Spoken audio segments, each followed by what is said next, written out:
What's up, everyone? Welcome to GameFace, episode 324 on Sifted Games at sifted.net. I'm Shane Satterfield, and this is the last normal episode of GameFace for 2022. And alongside me to do that is Matt Kyle. How are you, Matt? All right. Fresh off E3 2 at the Game Awards? Oh, give me a break. I should also add that we have a sponsor for today's show. Our good friends at LS Cream have sponsored GameFace for the next several episodes, and we'll be sponsoring our Game of the Year Awards on Friday, which is, I know, news to you guys. You thought maybe we're doing our Game of the Year Awards today, but we're not. We're going to do a normal episode of GameFace, our last one for the year, and then on Friday at 1 p.m. Pacific, 4 p.m. Eastern, right here at twitch.tv/siftedgames, we will be doing our Game of the Year Awards live. And LS Cream will be sponsoring that as well. We thank them very much for their generous sponsorship of Sifted's content for December and into early January. So, Matt, you don't think that the Game Awards are like E3 2 now? No. No? No, at E3 you learn things. Yeah? You don't feel like you learned anything? No, I feel like I saw a bunch of commercials. Yeah, I mean, they are. I also learned a little bit about how lax the security is at the Game Awards, but that's a separate thing. Yeah, we're going to go over everything that happened at the Game Awards 2022. It's probably going to be the vast majority of today's episode because there were a lot of announcements, a lot of big trailers, a lot of games debuted in the midst of all the other stuff that we've kind of hinted at here over the last couple minutes. A couple other things to note. So as I said, this is the last regular episode of GameFace. And then we have our Game of the Year Awards on Friday. And then that's it for our live streaming for the year. However, we will have content flowing through our Patreon, flowing through sifted.net during the break. I still don't have my flights home because the flights are insanely expensive. One way, $500 right now to get to the East Coast. One way. Ugh. That's insane. I spent a little more. That used to be what it cost to get to Tokyo one way. Well, I spent a little more than that, like a month and a half ago, to go to Greece. Mm-hmm. And I bet you I could probably find tickets to Greece cheaper than I can find them to the East Coast right now. As I've said before, because they know a lot more people need to go to the East Coast right now. Yeah. As I've said before, just open the door and give me a parachute, and I'll just jump out right over Pennsylvania, and they can keep going on the way to Europe. But unfortunately, they won't let you do that. So I do not know when I'm leaving yet. I'm trying to get out of here like the 20th or the 19th or something like that. But before I go, we'll have everything set up. We'll have content running through our Patreon, running through sifted.net. So you guys will have stuff to check out. Also, keep your eyes peeled. Over the next day or so, we're going to put a call out for Ask Shane questions, for Ask Shane Anything. That's something that I will use to supplement the days where GameFace isn't live over the holiday break. So while we are going on break and we will be away, we'll be giving you guys content and just kind of keeping you company throughout the holiday break. What are you doing for holidays, Matt? Usual Christmas stuff. Yeah. Just going up north to see your family? Probably. How long do you think you're going to be away? No idea. Yeah. Until you get tired of hanging around with the family. That's usually how it works for me. Last year, I ended up staying on the East Coast for like 3 weeks because I got stuck there. There was like bad weather here on the West Coast, and the flights were like outrageous, or you couldn't get flights at all. Usually about a week in central Pennsylvania, and I'm good. Catch up with all the friends, catch up with all the family, do the Christmas thing, and then after that, I'm just kind of sitting there like, okay, now what? So it reminds me why I left central Pennsylvania, Carlisle, Pennsylvania, for Philadelphia many, many years ago. So anyway, hope you guys all have exciting plans for the holidays, and you're going to be able to also catch up with friends and family and have a great holiday season. But we're still here to cap off 2022 in style. And I guess we might as well just get into it because we have a lot to talk about with the Game Awards 2022. We're gonna tackle this in segments. So first we're going to talk about the show in general. Then we're going to talk about the awards. Then we're going to talk about the reveals. And then Matt and I will deliver an overall letter grade for the Game Awards 2022. So let's talk about the show in general, Matt. As you can see, the lower third there says Bill Clinton. Mm-hmm. And people may be wondering why that would be, Matt. Maybe you would like to provide a synopsis of what happened during the show. Well, at the very end, when Elden Ring won Game of the Year, the From guys went up to the stage, and with them was this weird-looking kid who, like, didn't seem like he belonged there. Like, it was something, he was kind of lurking. And then they gave their speeches and acceptance, and at the very end, the kid jumps up to the microphone and says, it was something like, I'd like to dedicate this award to my Reformed Orthodox Rabbi Bill Clinton. Here he goes, I would like to nominate Bill Clinton. No, he dedicate this award to my Reformed Orthodox Rabbi Bill Clinton. That was what he said. Which is probably some kind of anti-Semitic dog whistle. I just thought it was hilarious and so random, but I guess ultimately there's something weird about it. Yeah. And the kid's been on InfoWars. He's been on a bunch of weird things. He's not your average like kid ran up and did something weird thing. He's been places.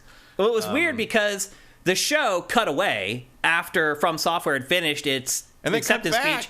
And it pulled away. They kept the mic on. And then the kid steps up and starts talking, and then they cut back. And he got screen time. It was crazy. It's so bizarre. And they arrested him. Yeah, they arrested him. As Jeff tweeted. Yeah. Very weird. Yeah. Very bizarre. And I don't think we'll ever see the Game Awards handled in the same way again. No, I feel like security to be a little tighter. You're going to have to tell people, like, you're going to have to say who's going up for the awards if you win. Yeah. There's going to be security by the stage now. Yeah. Which there hasn't ever been. Yeah, I mean, you could see security running in at the end there, but they were clearly not at the stage. They were off the stage, yeah. No, it wasn't a stunt, Sneaky. Well, it was a stunt. The kid was pulling a stunt, but it wasn't planned by the show. Oh, he thinks it was like, no. It wasn't some kind of thing to drive interest in the show. Let's not go down conspiracy theory avenue here. This is GameFace. I like to think us and our audience are rational here. Let's not go down the rabbit hole of conspiracy But they're theories. lucky that, like, it wasn't... It could have been worse. Yeah, lucky he didn't have a gun or a knife. Because now you wonder, something. Jeff is going to have to make changes to the show to make the people feel safe. Yeah. That kid... Probably not just giving away tickets this time. Yeah. Like, first of all, that kid was really smart because you could see him coming down a different aisle from Software, and he merged with them at the exact time that they went up on stage. Like, he was very, very good at getting up there. And I remember, so we curate during the Game Awards, and it is just madness. I mean, we are creating game pages, grabbing screenshots of games to create the game pages, creating box art for each game to create the game page before we can actually add the trailer to the website. It's just madness. So you're multitasking. Like, I'm literally like, I have one window open with the show. I have like 5 other windows open with curation and like Photoshop and all these other programs I'm using. And so I saw the kid standing there and I was like, wow, that kid's awful young to be working with From Software on Elden Ring. Like, I was like, was he a voice actor? Or something? Yeah, and I was like, and so I just said whatever. And I just got head down, kept working. And then when it was over, I just turned the page because I was exhausted. It's like 4 hours of like just constant, like just insanity. And so it was over, and I'm like, that's it. I'm going to go sit on the couch and chill. I didn't even know about this dude, this kid, until the next day when my wife said, hey, what happened on the Game Awards last night? I'm like, what are you talking about? She's like, oh, some random kid just walked up on stage and gave an acceptance speech, and then the dots connected. I was like, oh my God, it was that kid. And sure enough, it was that kid. But they're going to have to change everything about the Game Awards now. They have to make sure that the industry feels safe going to the show. Like, dude, he could have stabbed people. He could have done anything up there.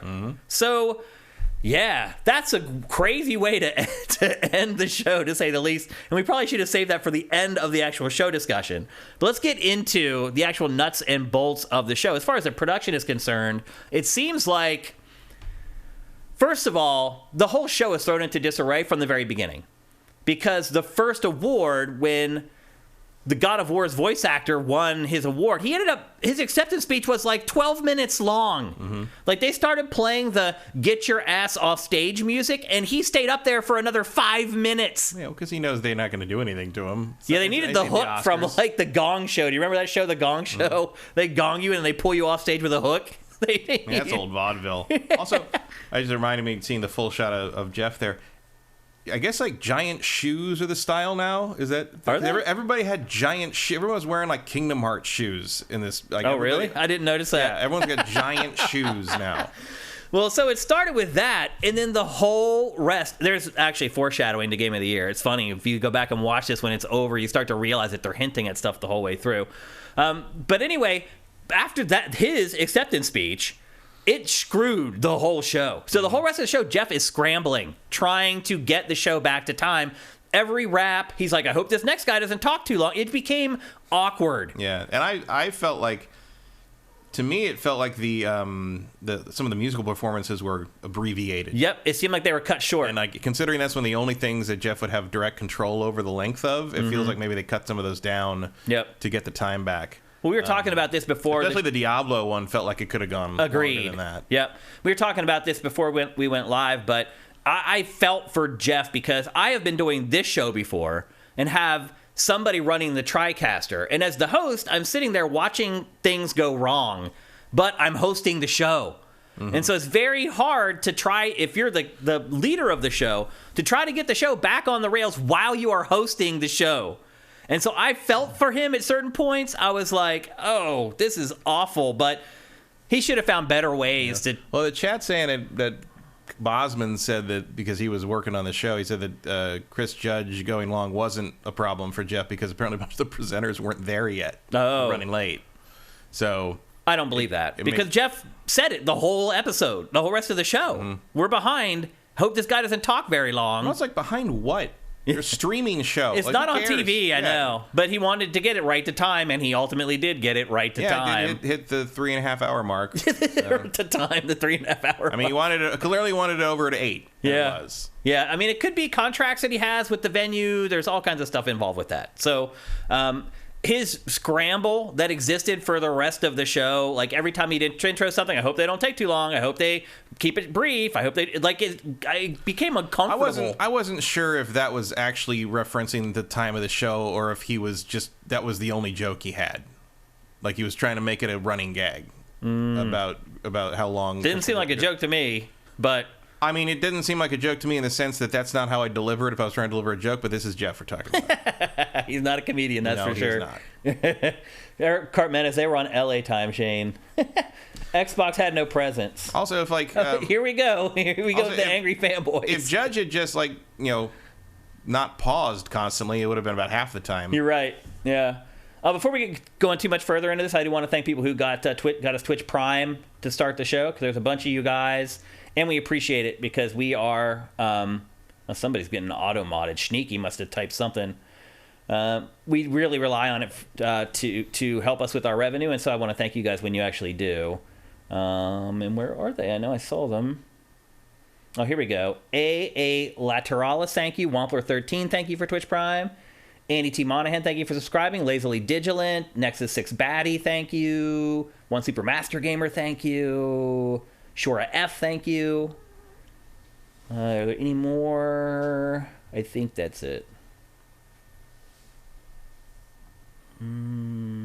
Okay, yeah, I think that's it. What do you think about the rest of the show, Matt? Do you think it was a good mix?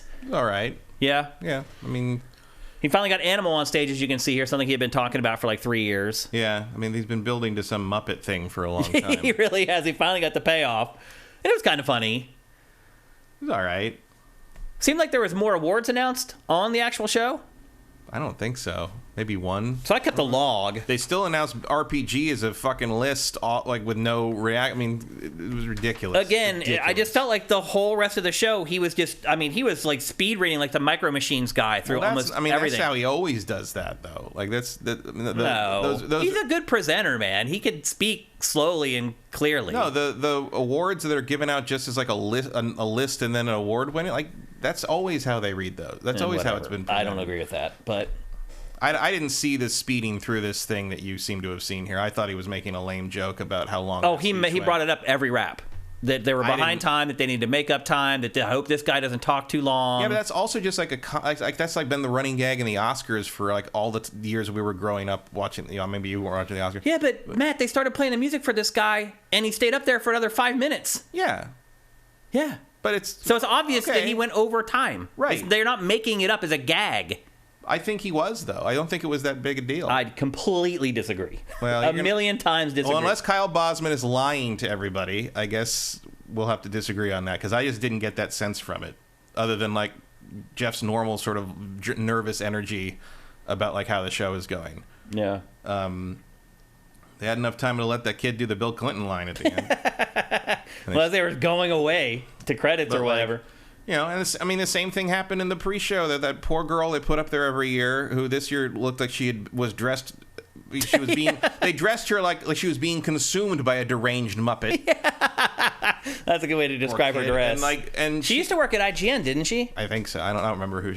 She's there every year. Yeah. And she's does all the intro stuff and does all the. She's things. good, I think. She just lists all the just same thing as in the show. She lists all the mostly the streaming stuff and a lot of the influencer stuff, which who cares.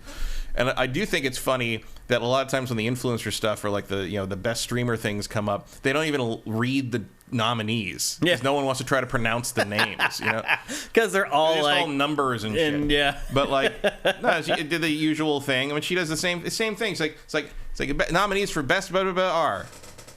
And the Game Award goes to, it's like go, get through it. Who cares about the awards? Go, next trailer. It's just the same thing. It's the same. If you ever want these things to be taken seriously as awards, you have to take your own award seriously. Like that's what it comes down to. You have to find space to give out all the major awards on the fucking stage, including best RPG, for God's sake. Why has that never been presented on stage? First of all, I do disagree, because last year they would put the awards in bumps.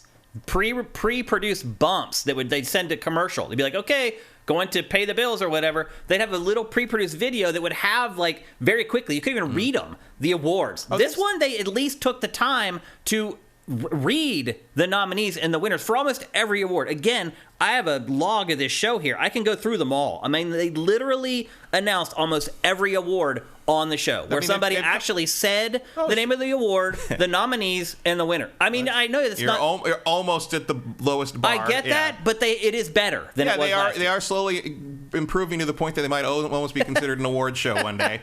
It's not like when they give somebody an award now, they just announce the two other categories they won that we're not going to mention again for the rest of the show. Yeah, it's improved. It's not good yet. Well, Tiny Blip in History says, yeah, I like trailers. Like the trailers move so fast, less ads. There are ads. Trailers are ads, Blip. They have ad breaks. Blip They're just more trailers. They are ads. Like Jeff tosses to ad breaks. They're just trailers for stuff that's It's the same thing. It's impossible to tell the difference between the show and the commercial break. That's the thing. It is funny. And like the pre-show, the 30-minute pre-show, they actually did keep some pretty big stuff for that. But still, it's 30 minutes long, and it's like... I don't understand the point of the pre-show. I don't either. Other than getting some minor awards out of the way, I guess. Yeah, but why not just have it be part of the main show? I don't get it either. Like, I mean, if there's a pre-show for another awards show, it's because you're doing like a red carpet, like talk to the celebrities thing. And this is just sort of like more trailers. It could be a case where they have... the first thing they ran was one of the best things all night, which was the Dead Cells Castlevania thing. Right. I'm like, that's cool that they're going to do that. They kept a couple things for the Castlevania not dead yet. Yeah. Still slightly hanging on. Thanks to other publishers and developers. Yeah. It's funny. But yeah, I don't know. I think overall the show is a better mix. I think it's still too long. So they chopped it down significantly. It's still way too long. Well, that's the thing about it. It's like, oh, it's too long. So, like everyone's like, oh, we're trying to get it down, it's all trailers. Just run less ads. Or just run less trailers for small indie games that people don't care about. Just cut a bunch of trailers out that we wouldn't care about, really, if we're honest. Like, there's a bunch of stuff in there no one's ever going to remember. Yeah. Like, that the show is as long as you want it to be. It's not like the Oscars where it's as long as it is because people, the things that happen and this gets delayed and then this takes a while and the ad break doesn't come back in time and the host goes long and the opening monologue and the acceptance speeches all go too long. Like, that's why the Oscars are too long all the time. Yeah. This is as long as you want it to be when you know how long the trailers are. Like, you know exactly how long this is outside of like 4 acceptance speeches. Yeah. And that was really all there were. Yeah. And that still sent the show into disarray. It's just... That's hilarious. You're right, though. There's really 4 X factors in the entire show where something could go wrong or somebody could go long or they could go short, which is also a problem. When I say that the only thing he has real control over time-wise is the musical acts, I mean, it's because the trailers are all a set length. You know exactly how long they are. You can't cut those down. The only thing you can accordion are the musical acts. Yep. It's pretty crazy, but it's still way too long. Like, this show should be 90 minutes to 2 hours max. Yeah, I think 2 hours plus the pre-show is fine. It's fine, and I would say too at the pre-show. I think what they're doing with the pre-show is they're creating a soft launch for the show. They're creating like a 30-minute buffer to get people in there before things realize it's on and unfind it because holy shit! You put here's one thing I do think. Calling it something as generic as the Game Awards is a real search engine optimization problem. Like, when I put the Game Awards in on Twitch or YouTube to watch the stream, I get 4,000 rando channels Everyone's streaming it with restreaming reactions, and finding the actual Game Awards channel takes like 4 pages of scrolling. It's YouTube ridiculous. is way better at stuff like that, at promoting that stuff. It doesn't things don't get lost. But look, I'll show you guys here. So I kept a log of the entire show, and it is 1, 2, 3 full pages. You can see literally everything that happened in the show. I put down a note. And so on this second page here, which is just a ton of stuff, we just bolded the stuff that we're going to talk about. And there's 1, 2, 3, 4, 5, 6, 7. So 7 lines out of this entire log are things we're actually going to discuss. So when somebody may say, well, what do you cut out of the show? All of the other stuff that isn't bolded. Cut it out. Look, we are hardcore gamers. Not just hardcore gamers. The hardest of the hardcore. And if there's stuff in this show that's having me glaze over and yawn, and actually, when I was curating this stuff for the show, I'd be like, thank God that there's this game that no one cares about on the screen right now. It'll give me time to catch up and actually create that game page for Judas or some other game that people actually cared about. This show could be chopped down significantly. I'm not saying like chop out all the indie stuff or all the B-grade stuff, but chop out like 90% of it. Yeah, get rid of it. People don't care. People do not care. You think about that's what makes it 3 hours. Right. So yes. What are you complaining about? Yeah, get rid of it. Look, he's paying us a visit. She just hopped right up on the desk. That's awesome. You can't see her, unfortunately. She's off camera. Here she comes. She's become a lot more friendly over time. No, you can't really see her, unfortunately. She's just going to chill there. That's awesome. That's great. So anyway, they could chop a metric ton out of this show and nobody will care. Even most of you will not care. And again, you are the hardest of the hardcore gamers. And there are, according to Jeff, 85 million people watching this. They are not the hardest of the hardcore gamers. We make up maybe 1% of the people watching the Game Awards. So I think, Matt, it really just comes down to money. I think a lot of these publishers are paying Jeff to put their stuff in the show. I mean, that's the balance, is like everybody's, paying a fee to be part of the thing. And so you need to have a certain number of ad breaks to pay for the show in the first place. I think some of the stuff in the show is paid. That's possible. I really believe that. Why else would you put some of this stuff in here? Like, it makes no sense. Well, because like the only other explanation there is like, well, we need to fill the time. But you say it's too long. So why are you filling the time with would stuff? Anybody shed a tear if Dune Awakening wasn't in there? No. I forgot about that until you just said. What about the Baldur's Gate 3 release date? That was important to me. Or Wayfinder. But again, we're the hardest of the hardcore. Right, Wayfinder, Fire Emblem Engage expansion DLC. You can't try to like not program for the hardcore because they're the only ones who are definitely going to watch this. They're the ones watching the whole thing. Like, you got to cater to that. At least a little bit, sure. But the whole show? Baldur's Gate 3 is going to be a nominee a bunch next year, too. It will so be. It's better to be. I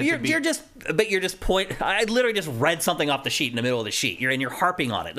You're missing the whole point. The show is loaded with crap like this that most people do not give two shits about. Right, but like, that's what I said in the first place about how they it's 3 hours, but it's 3 hours because of what they put in it. That's it. You're saying the same thing I did. Bloated. You're just picking Baldur's Gate 3. Company of Heroes 3 console edition. Anybody going to miss that? No. Meet Your Baker. Anybody going to miss that? No. I mean, I can go on and on. It's just one thing after another. It's like, why is it in the show? And when you can't figure out why something happens, it's almost always money. I know why Company Heroes 3 was in there, because they had never mentioned a console edition before, and they wanted people to know it existed. No, I get that, Matt, but nobody cares. The people watching this show do not care sure that they do. Company of Heroes 3 has come into consoles. Oh, maybe. Like, 1% of the people who come to Sift It every day care about that. Also, and again, hardest of the hardcore. Also, wasn't that just a commercial? What? I thought Company of Heroes was I don't think so. Commercial. But again, it's hard to tell whether... It is hard to tell, but like... I don't give a shit about Genshin Impact either, but I think they were paying for half the show, so, like, what are you going to do? Like, like, I'm saying, like, cut, like, the weirdo indie shit that no one's ever heard of and will never hear of again and may or may not come out. Like, I wouldn't cut Company Heroes 3 out. That's an actual major AAA game. It's not. It is. It's not at all. That game maybe is lucky to sell 1 million copies on PC. Like, it's not a big game. It's not. Again, our audience struggles to put themselves in the shoes of other people. They think everything needs to be made exactly for them, and if it's not, it's a failure. And that's not how things work. The vast majority of people are not like us. They're not. We are freaks of nature. Right, but we're the ones watching this show. We're not. If there's 85 million people watching there are not 85 million people watching the Game Awards. Come on. If there's 10 million people, 2 million of those people are like us. Well, is it E3 or not E3? Because E3 should program to people like us and care about whoever else they get in the net. No, what we've said about E3 all along is that it reaches beyond us, and that's why it's important. It goes on USA Today and CNN and all these. Yeah, but it still covers all the major shit that like people like us care about. Like, you don't see crap like this in the big 3 press conferences. You'd absolutely see something like one. Yeah. You'd see like one of them, not dozens of them. I mean, you'd only see. Well, yeah, but like you're picking out Baldur's Gate and Company Heroes. I didn't pick that out. It just was the thing on the page, Matt. Stop fixating on that game. But I'm making a broader point, examples. And you keep going back to that one example. Wow, I really fucked up choosing that game out of the 80 on here. Yeah. I mean, dude, focus on what we're talking about. It's not about one game. It's about the rundown of this that's like 4 fucking hours long. It was 3 hours or whatever. Long. That's what I'm getting at. It's not about one thing that you keep harping on. Right, but you're just saying the same thing I already said. Then why are you arguing with me? Because your examples suck. Because what? Your examples suck. I didn't. I just ripped off 6 other ones that should have never been in there. Yeah, but I can't remember what those... you keep going back to the one. Yeah, but I can't remember what those are because those were correct examples. Okay. Anyway, the show should be shorter. We can agree on that. It still needs to be way shorter. Outside of some monetary reason for it to be 3 hours, I don't see why it couldn't be 2 hours. Yes. That's the biggest thing that needs to change. And I know that they did budge in that direction, and the show was shorter this year, and it was smart to do that. I can't even...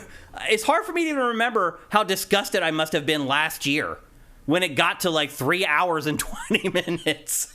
It would still had 40 minutes to go. Like I got to like 2 hours and 20 minutes this time, and I was like, oh God, this needs to end. And I love games too much. I'm obsessed with video games. And after 2 hours and like 20 minutes, I was like, get me out of here. Like, I don't know. But there's a situation where that can sustain. Like, we watch E3 coverage longer than that. But like, part of the reason this is hard to watch is because it's just the same tone constantly. It's just ads over and over again. And I'm not saying you should add in developer interviews or anything like that. It's just you can only do this so long before it just becomes noise. Yep. And I think somewhere around the beginning of hour 3, it just becomes noise. It really did. Yep. And I think that's always been true of it. Yeah. I think it's become noise later every year. Yeah. But like they've slowly pieced something bigger together. But like, there's only so far you can go until you're just watching another trailer. I mean, and you see some self-awareness, and they no longer say world premiere. You're right. They did cut all that out. Oh, they stopped. They had the graphic. They stopped the world premiere VO years ago. Yeah, a couple of years ago. They stopped because the graphic it became a meme. Pops up. Because it was, yeah. He is responsive to that. Like he does. Yeah. It just a little. There's a little overbearingness to it, and it's always going to have a little bit of that because award shows are pompous by their nature. But also, some award shows can get away with a little pomposity because the awards matter. Yeah, they matter, or they're just delivering in some other way. Yeah, and they're trying to be fun, but like the Grammys. I don't really care who wins. I watch the Grammys to watch the performances. Yeah, nobody cares who wins the Grammys. Yeah. But I watch the performances are amazing. They're generally some of the best live performances from the year. And like, look, the live performances in this show are usually really good. They are. Too. Yeah. Like the music is probably the symphony orchestra and some of the musical performances outside of Imagine Dragons are probably some of the things that like almost everyone can agree are pretty cool. Yeah. Are they a reason to watch the show? Not really. You can watch them on YouTube later. But but they're generally good. Like the one flute guy who was super into everything. Like he was fun. Like watching the symphony sections. It's just it's there's not much more to it than that in terms of like kind of that self. Because there were 3 or 4 musical performances. I think there were 3. So that's 1 per hour. There was like the God of War choir singy thing. There was the Game of the Year stuff. Game of the Year stuff, and there was the Diablo 4 with that artist that everyone knew but me. And that was it, I think. If there's another one, I can't remember. So that's 1 musical performance per hour, roughly. And that's not enough to mix things up. To your point about it all becoming kind of like monotone and white noise, you're right. Like it just settles into this groove and just stays there. Yeah. But we know for a fact that people will watch way more gaming content than that all at once, both in terms of Twitch stuff and in terms of like just E3 coverage during those 3 days. But no one would watch this for 12 hours because it's just shoot me. At a certain point, it's just stop. It's just stop. Like anything different, like and there's just there's the artificiality of it. There's the weird like like Jeff does come off as like sort of an old school smarmy game show host sometimes. Yeah. It's just like hey, I guess it's like. It's like there's like a lounge singer element to it that almost happens after a while, and like. I mean, we talked last year about how maybe it's time for Jeff to pass the torch and let somebody else host it. And I feel like this year that came to bear because things went wrong at the beginning. And as I said earlier, he's like, you're trying to fix it while you're the host of the show. It's impossible. Like, and he's not like, he's not a host who can roll with it. Right. And sort of improv. Like I said, improv with funny jokes. Like I do think that, he's got people behind the scenes handling shit. But I think, I think the references to how long the speeches were going to be. I think that was his idea of a joke, at least to some. Even if it was also a hint that you shouldn't talk 10 minutes when you win Best Narrative, I think it was also a joke and not exactly Billy Crystal material. No, like it's definitely didn't get a laugh out of me. A host, I was like, man, you're scrambling, you're in trouble. A host at the Oscars, has to kind of be able to work on their feet that way. Yeah, and sometimes that blows up in your face. To be fair, well, I think a lot of it too depends on if you've worked in a live show environment or if you've worked on a big award show before, and you realize how one domino that doesn't fall the way it's supposed to has repercussions throughout the whole rest of the show. So I felt uncomfortable having worked in production on shows like this. I was like, oh no. And then he just kept harping on it over and over. I'm like, let it go, dude. We get it. He talked too long. It's okay. Like, you'll probably be able to figure it out. And he did ultimately figure it out. So it was all consternation for nothing. Let's talk about... Clearly they saved 5 minutes somewhere in there. I mean, I'm sure they planned probably like you said, for him to talk for a while. Yeah. Because, Christopher Judge talked for a long time last time. He did, He's a very impressioning speak. I don't know. I lost the word there. Charismatic, yeah. Well, I stopped paying attention after about 5 minutes. Like, and I was like, what he had to say was so important and beautiful. I'm like, sure, but like, get on with it. Yeah. Like, presentation matters, and I was very over it. It was too long. Point. Yeah. And that's how you start the show. Yeah. I mean, to be fair, that was probably intentional because at least if you put that first, you know how far behind you are. That's true. If you put that try near to the fix end it for the rest of the time. You're done. Like, you can't save any more time. That is a good point. Yep. Like, I think he knew that was going to happen. Maybe he didn't know it was going to be that bad. 7 minutes of Al Pacino not being able to read the teleprompter. Clearly, the teleprompter needs to be bigger. Yes. Next year because both Pacino a couple and Roberta Williams and some. Look, if you're going to be inviting people older than me, to read the teleprompter on stage, that teleprompter's got to be those big giant panels not the thing on the camera. Like, exactly. He knows that. Come on. He should. Yep. So that's the show. Let's talk about the awards, Matt.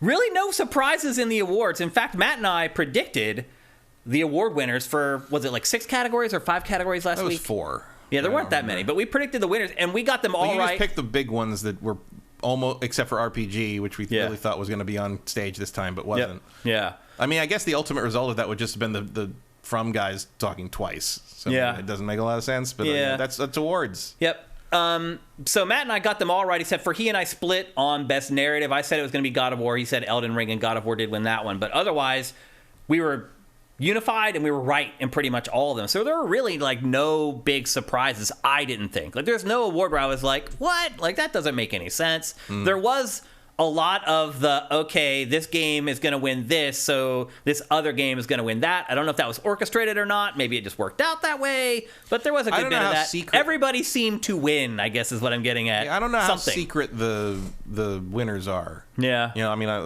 like the most award shows, like the winners are held in super secrecy from everybody. I don't know how secret these are. If nobody knows until they open the envelope, or if Jeff knows all the winners, or like what, I don't know. Yeah.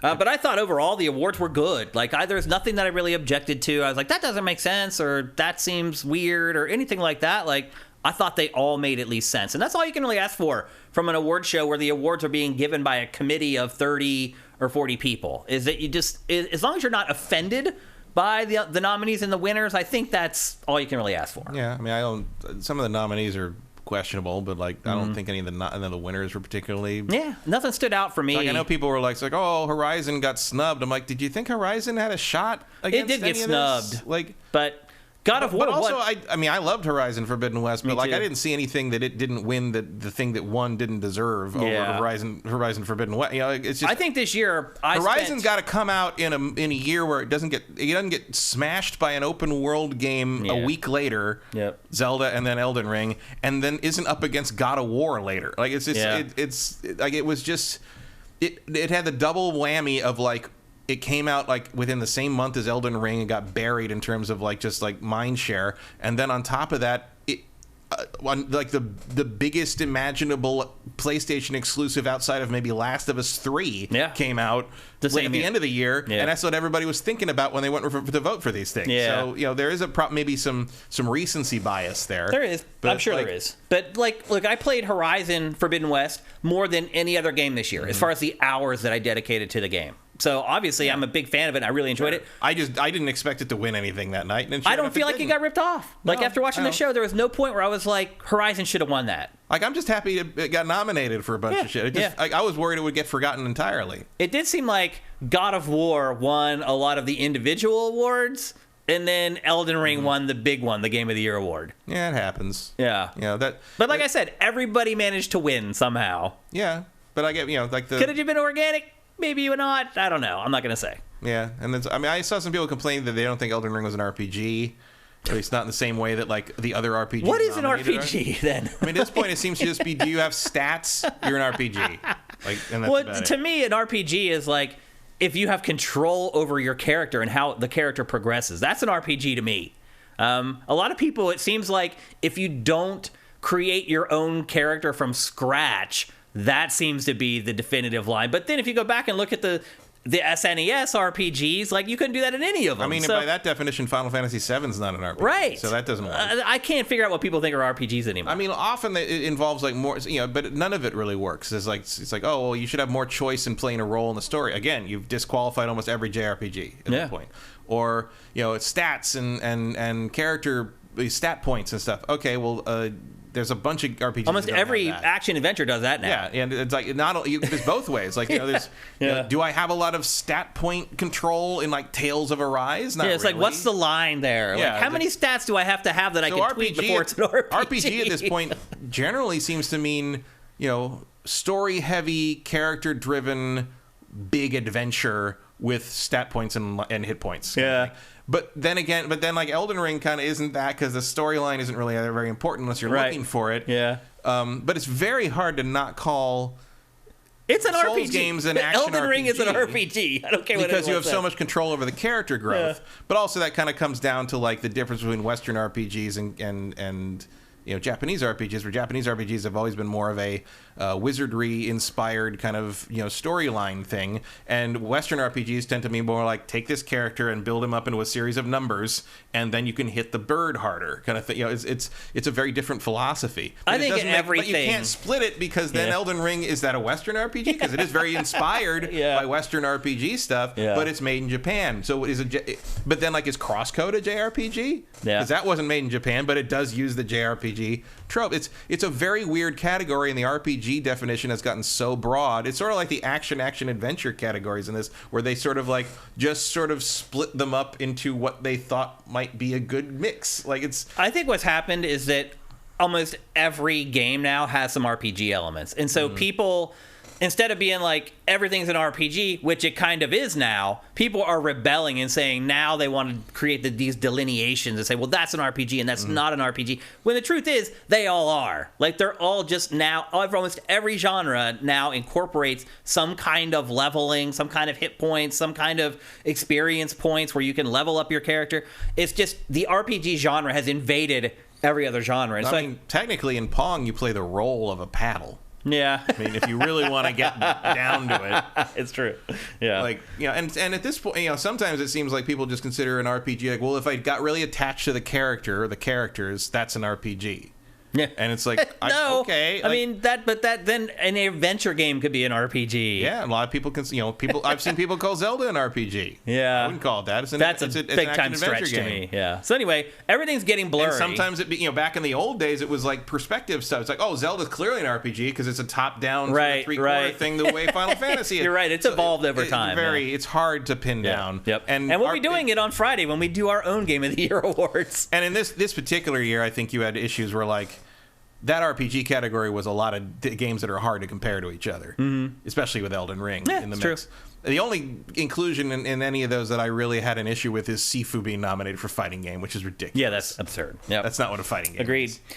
So I think in general, like the awards were fine. Like there was nothing that really rankled me where I was like, that doesn't make sense. That shouldn't have won or that shouldn't have been nominated. Like I think overall the editorial committee did a pretty good job in delivering the actual awards.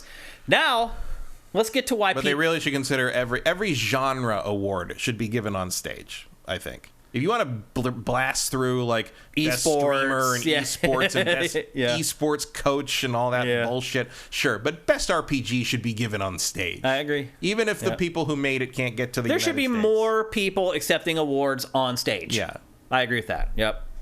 So let's get to the reveals, which is why everybody really watches the Game Awards. Let's be honest. That's the truth. Like, I do feel like somehow Jeff has managed to finagle the Game Awards to a place where whatever his show gives Game of the Year is the general consensus of what the Game of the Year is. Would you agree with that? Like when we talk in 5 years about 2022, we're probably going to say, or even maybe 2021 is a better example, whatever game generally the Game Awards gives Game of the Year seems to be like what becomes the lexicon of, well, that was the Game of the Year for 2021. Was It Takes Two really that game for last year? Yeah, I guess you're right, actually. This year, I think it is. Yeah. For sure. I think normally, It Takes Two was an outlier in that. A little bit. And I don't know how much that had to do with Joseph Fares's connection to the Game Awards, Very good question. I'm not going to ask those questions.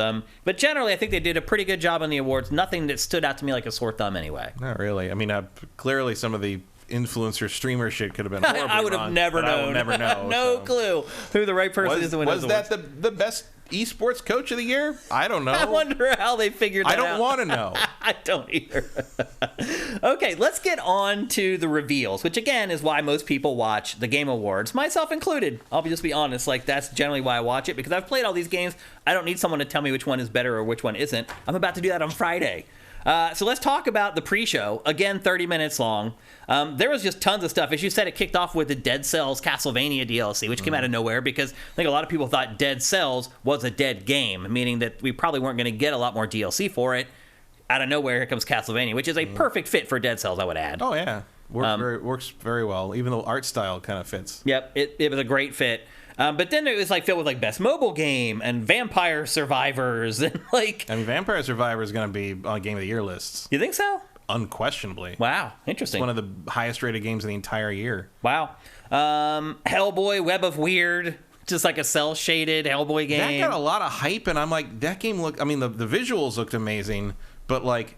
You could tell watching it, that game's not going to play well. Yeah. Like, that was some really mediocre looking combat. Yeah. Then they showed a new trailer for Horizon Call of the Mountain, which is basically the killer app for PlayStation VR 2. And there was games like Viewfinder, like Among Us Hide and Seek, Atomic Heart, After Us, Best Family Game. Like they really loaded up the pre-show. And probably the two biggest announcements, I think, probably are Returnal for PC. I guess you saw that The Last of Us Part 1 is going to go to PC 6 months after it was released. So that window between PlayStation to PC is shrinking. Well, for a remake of a 10-year-old game. But Returnal has actually been available for a long time. Yeah, it's been like 2 years. So I think most people are going to be cool with that. And honestly, like this game didn't sell that great.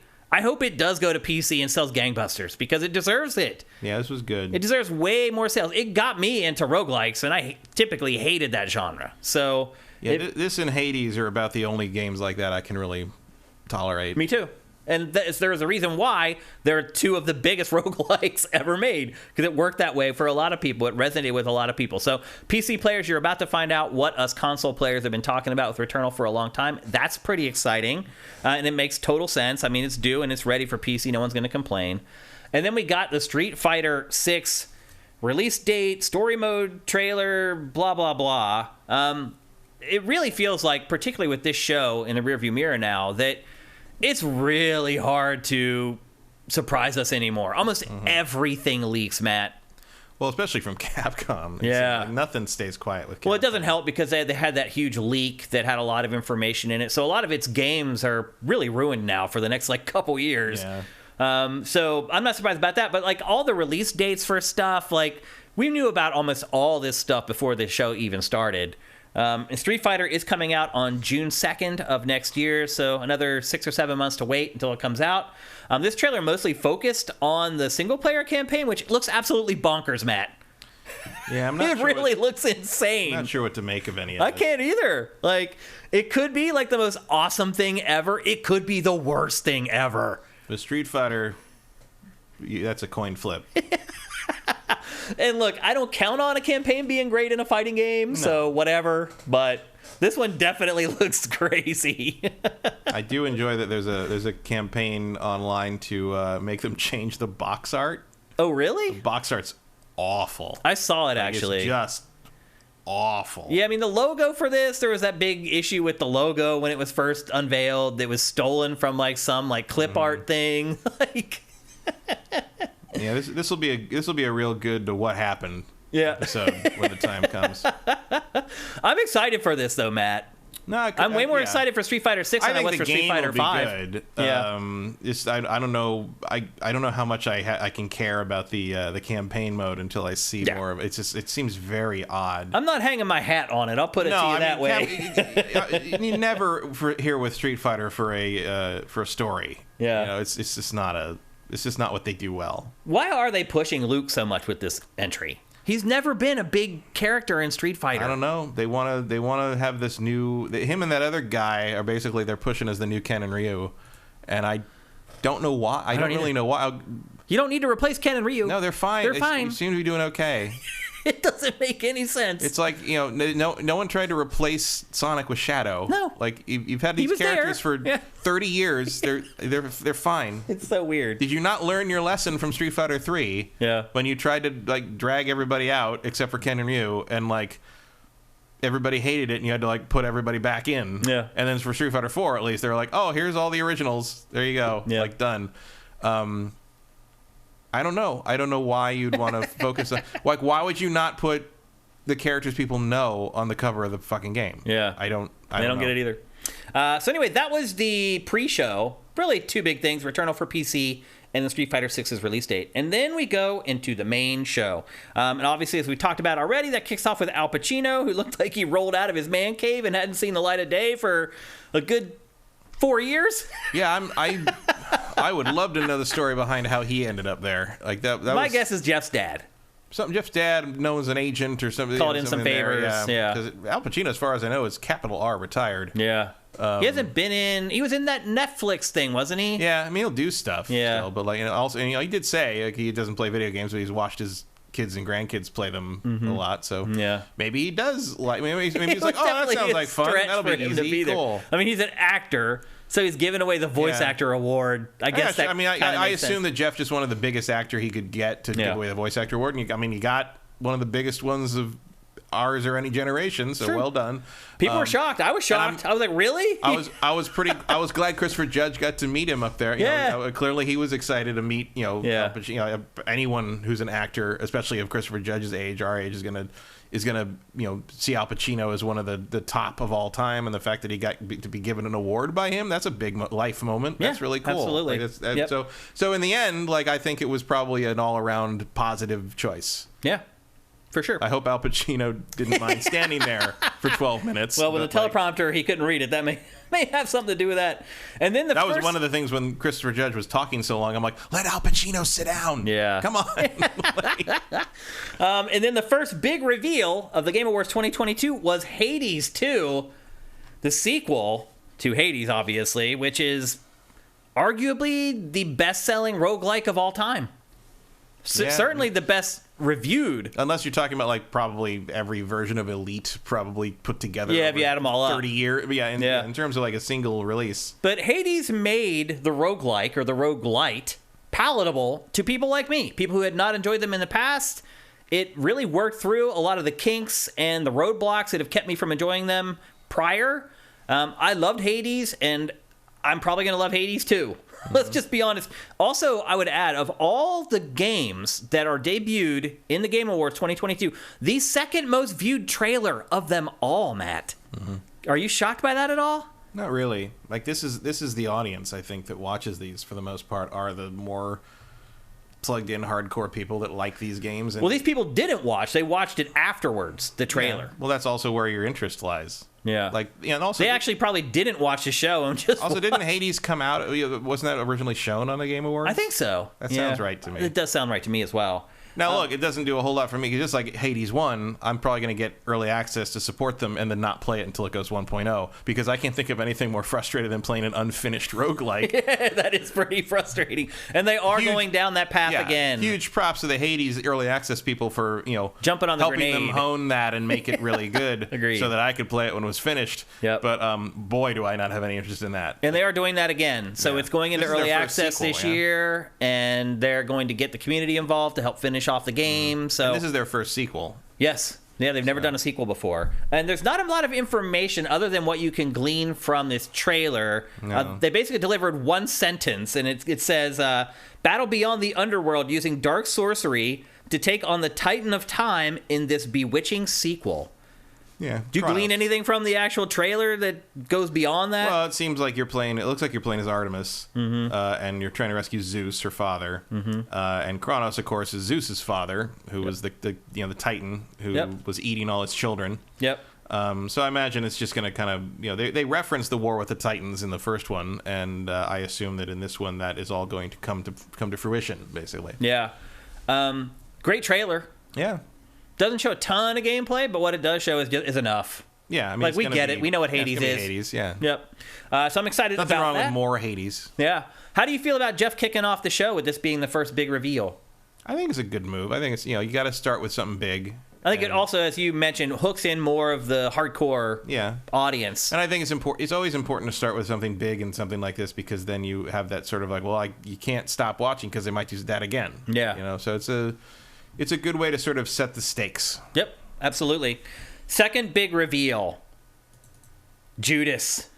From Ghost Story Games, which is Ken Levine's new studio. This also leaked. Like, we already had like a game page for Judas on Sifted because the title of the game had leaked beforehand. We had not connected the dots that it was Ken Levine's game yet. We thought it probably might be, but we had not connected those dots yet. As it turns out, the game that had leaked is Ken Levine's new game, which looks a whole hell of a lot like BioShock. Yeah, when you got a good idea, stick with it, I guess. Yeah. I mean, this might as well be like the next BioShock, honestly. Looks like it. It looks like it. It sounds like it. It plays like it. It's another first-person, like, action-adventure / shooter, whatever you want to call it, that when you watch trailers makes no sense whatsoever.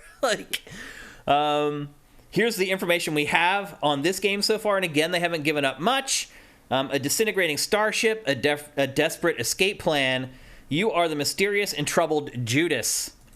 Your only hope for survival is to make or break alliances with your worst enemies. Will you work together to fix what you broke, or will you leave it to burn? What does that tell you, Matt? Not much. Not much. This just looks like it's all over the place. It looks like it's jumping time again. Maybe they'll get it right this time after the last game didn't handle it particularly well. It's hard to tell. I mean, it might jump back and forth between parts of the journey you're on in the spaceship or quantum shit. I don't know. Who knows? Yeah. And remember, Ken Levine was kind of dragged through the mud because the team working on this, there were all these reports. Was it Jason Schreier who wrote that story? Yeah, probably. About how employees were like that he keeps changing the game on the fly and no one really knows what it is. And It seems like very similar to what happened to Infinite. Yep. But based on those stories, I am shocked that we're getting a look at this already. I get the impression that this game's a long way out. You think so? Yeah. This feels like a proof of concept kind of trailery, teasery thing. That looks to me. I mean, when I saw it, I'm like, oh, cool. I'll see you in maybe 2024 if we're lucky, kind of thing. Yeah. I mean, did they even say? I don't think they even shared a release date. There was any kind of time. Yeah, which means you're right. It's at least 2024. Everything that's coming out in 2023 in this show said 2023. So, yeah, I agree with you. Probably not coming out this year. And I would say even probably next year might be a... Oh, apparently I'm wrong. What? I don't know. Shora says, Matt, you are wrong. Okay. Cinetite, none of this was actual gameplay footage. I think it was all in-engine. It looks in-engine. It doesn't look like gameplay. There was some gameplay snippets. There was a couple shots where it was like in first person and you could actually see what the game's going to play like. Let's see if I can jump through it here and find it quickly. Yeah, but it's pretty simple to rig up this is what gameplay will look like in an engine. I mean, like, none of that necessarily means the game is playable. Yeah, right there's a shot from like... Yeah, that's clearly what it's... I mean, because it's just like make a thing that looks like BioShock. Done. Yeah. That doesn't mean the game is done, anywhere near done. Yeah. Yep. What did Shora say that he had heard that there was a release date? The Legacy says Jeff played it and said it was in-engine footage. Jeff actually did say that he had played a big chunk of this before the show. I saw that as well. So it's playable, all right, which is good. But I still don't think, as Ashes in the Hourglass points out, so is Cyberpunk 2077. Right? Yeah, exactly. Yeah, they played like 30 minutes of that right in front of my face, and it was nowhere near done. So, till you give me an actual date, yeah, I agree with you. I think 2024 at the earliest. Let's see. Next up, the next big game was Suicide Squad: Kill the Justice League. We get the unveiling of Batman inside the game, and not only that. Voice actor Kevin Conroy is doing the voice of Batman. Do you think this might be his last gig as Batman? I would assume so. You don't think maybe there's some TV show or something he was working on behind the scenes? I don't think so. Wow. So this will be it, huh? That's too bad. That is too bad. But I'm glad they got him to work with him. Yeah, well, he is Arkham. Yeah, I'm wondering, too, if this was the plan all along, as far as their marketing plan, that this was when they decided to unveil Batman, or if they're just...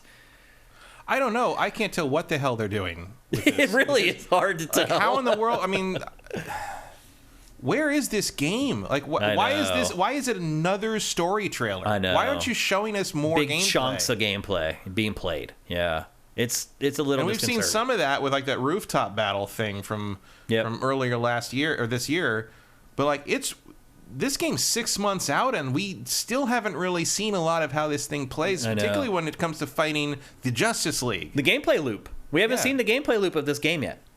Yeah, I don't know. I'm surprised like you are. I thought for sure we just get a big chunk of gameplay for this at the show. Sure, F says he's a developer on Judas. Oh. So it's further along than I think. Oh, that's great. All right. Good. Awesome. Welcome, Shora. I've seen Shora comment on some of our YouTube stuff, and he is a dev. He's been in our YouTube comments for a while talking about development stuff, so I can vouch for him that he's legit. So he would know. So that's encouraging. Maybe it is going to make it out next year. And maybe we'll have Shora come on the show sometime and we can do a quick interview with after the game comes out about what it was like to make the game. And if all the stories people wrote were accurate or not, which some of them are, some of them aren't. So be interesting to find out. Are you excited for this, Matt? Suicide Squad? Yeah. No. No? You're still not excited even a little bit. I mean, that says a lot for you, Matt. I mean, I don't care about these characters. I don't care about the Is that really what it is? Like, I enjoyed James Gunn's Suicide Squad movie, and Peacemaker was good, but, like, I don't care about the general concept. The only character in this whole group I would want to play as in any way would be Harley. And I think that's going to be true of most people, frankly. Like, maybe Captain Boomerang might have some interesting stuff to him just because he's sort of the mid-range character, the mid-level character who's got, like, support plus range stuff. But, like... all four of the four of these characters are incredibly dull to me.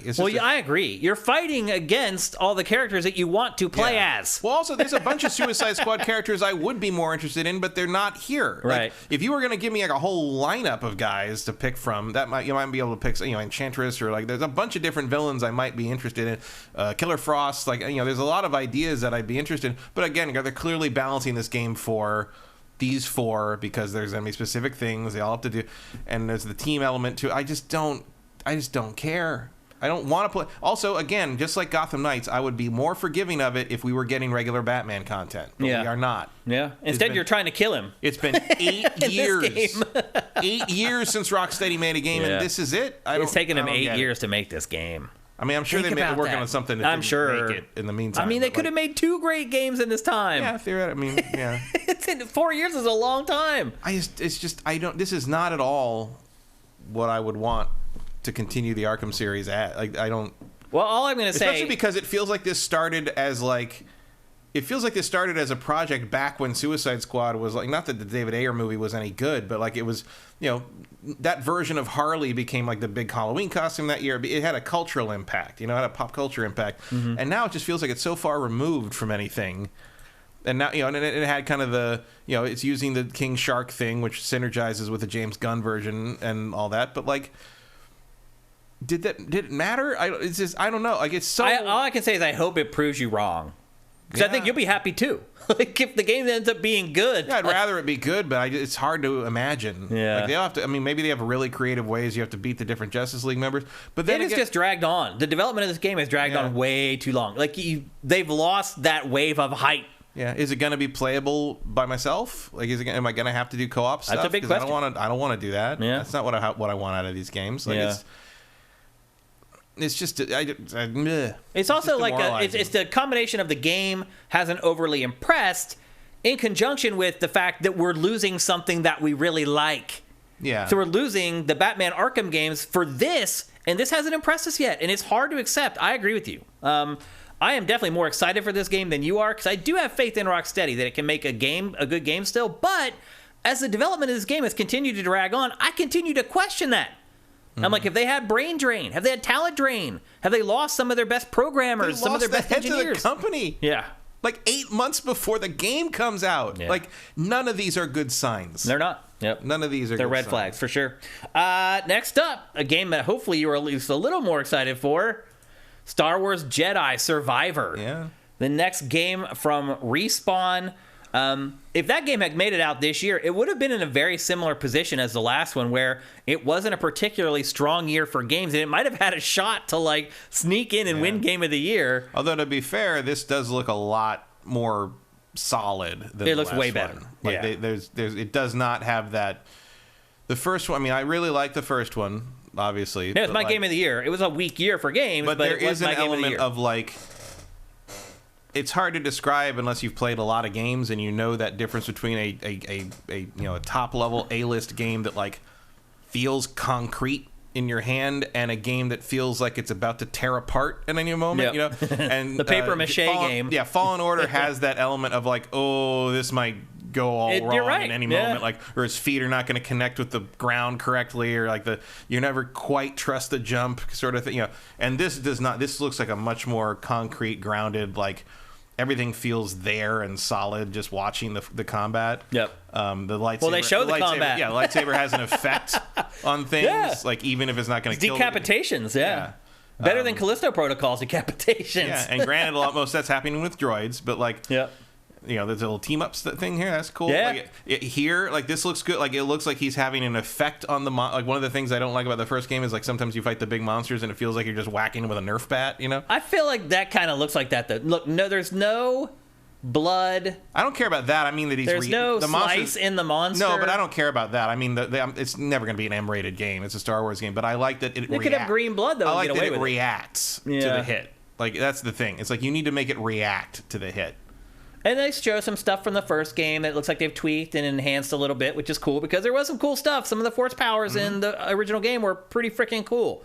We didn't get a ton of information about it, but here's the paragraph that they supplied.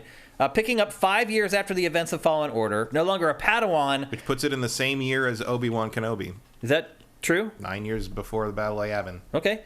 Cal has come into his own and grown into a powerful Jedi Knight. Carry the memories and expectations of the Jedi Order with him. His crusade against the Empire has only become more perilous. The dark times are closing in with enemies new and familiar surrounding him. Cal will need to decide how far he's willing to go to save those closest to him. And then they added some context to it. The cinematic combat system returns with additional force abilities and new lightsaber fighting styles, an expanded host of enemies. Explore an untamed galaxy, discover new planets and familiar frontiers in the Star Wars galaxy, each with unique biomes, challenges, and enemies. Master new skills, equipment, and abilities that will augment the ways you explore, fight, and roam. That's interesting, the roam part. With larger areas to explore and more to discover off the beaten path, players who adventure beyond the horizon will find hidden rewards. Again, that's another good thing to hear. Because the last game was basically Metroid, as far as its design, its level design were concerned. Metroid with Dark Souls bonfires, Yeah, basically. but I felt like the discovery part of it was the part that was lacking. Yeah, well, because all you could find were ponchos. Yep. Ponchos, and I mean the health upgrades were. Yeah, there was they were like, helpful. there were like 6 of those. Yeah. And like everything else was ponchos, and all of them were ugly. Yeah. And I get none of those. I found them all because I wanted to complete everything, but like none of it felt rewarding. It didn't feel like, oh, I got a really cool thing by solving this little puzzle. Yeah. So yeah, that is definitely a thing they needed to improve. Yep. I think it's looking good though. Yeah. It was one of my favorite things that I saw in the whole show. Yeah, I ordered the stupid collector's Oh, you edition. did? Yeah. $30 shipping. The power of marketing. $30 shipping. The $300 thing. You won't give me free shipping? Bite me, limited run. Come on. But yeah, I want that lightsaber. So. Yeah.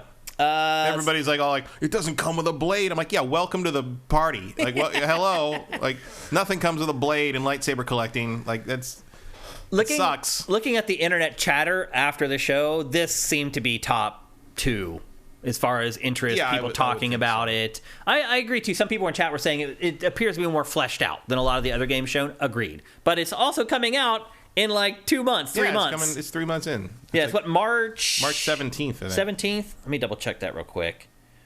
Yes. Yep. So it's coming pretty quick. So it should look finished. We probably should have got a big chunk of gameplay from that as well for this show, but they'll have plenty to show here over the next 90 days leading up to its release.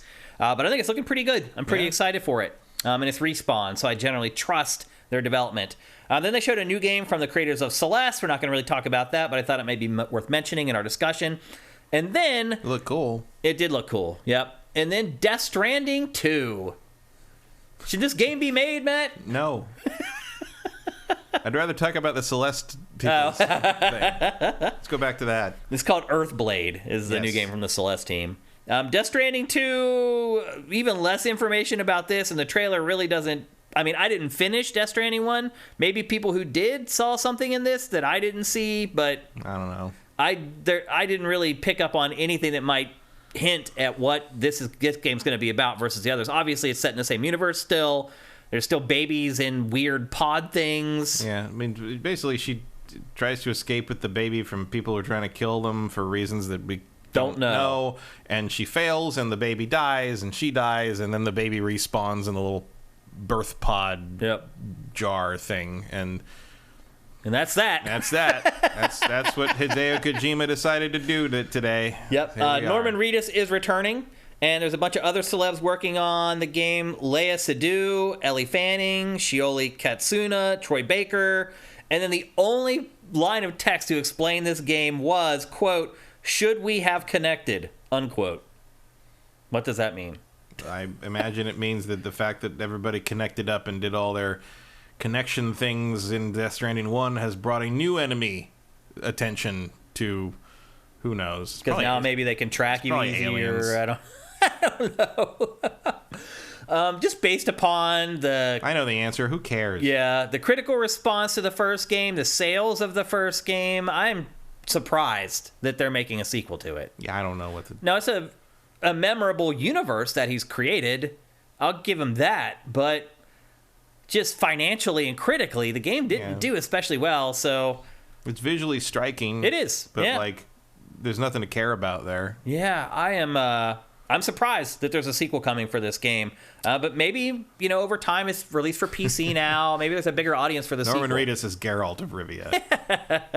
It does appear that it's going to be a PS5 exclusive again. This was cool. Yeah. This is the first thing that reminded me of Metal Gear from there's a big Metal Gear from the Death Stranding franchise. Yeah, what is the I can't remember the name, but it was one of the portable ones, portable ops. They had the Shagiorolath or whatever. It was like a giant Metal Gear, but it was basically just like a rolling fortress. Oh, yeah, I do remember that. Yeah. That's the first thing in any promotional media for Death Stranding that looked like Metal Gear to me, where I'm like, oh, that could have come out of MGS. Oh, yeah, there's a lot of Shinkawa out of that. I don't know if he designed it, but like, Yep, for sure. Are you more excited for this than you were for the first game, or less excited? I don't know. It's just... I was pretty excited for the first game. I don't even want to use the word in conjunction with... I mean, I don't want to play this at all. I don't care. That is ridiculous. It is. I mean, yeah. It's nice they gave Troy something to play with there. But, like, come on. I'll say this: the marketing for the first game got me. The trailers and everything. I remember. I was intrigued. I was like, man, this looks insane. You thought he might have an answer this time. And I was wrong. He did not. Yeah, I was wrong. I did not enjoy playing Death Stranding really at all. I actually did enjoy some of it in the sense of like the connection stuff and everybody building highways and the fact that eventually you could like build enough roads that you could kind of just run through and get things delivered back and forth with very little effort and problem. I thought that was pretty cool that like there was an evolution of the world that way. However, it does tie into my criticism of it is like that where if you play it correctly, nothing happens. Like the game, the better you play Death Stranding, the more boring it is because nothing happens. Anything that happens is bad. It's been trouble. So you want an uneventful run, and now you're basically just a UPS driver at that point. And so, which like there's an appeal to that. I get it, but at the same time, it's like, why am I doing this? It's That's how I felt playing it. I'm like, what am I doing?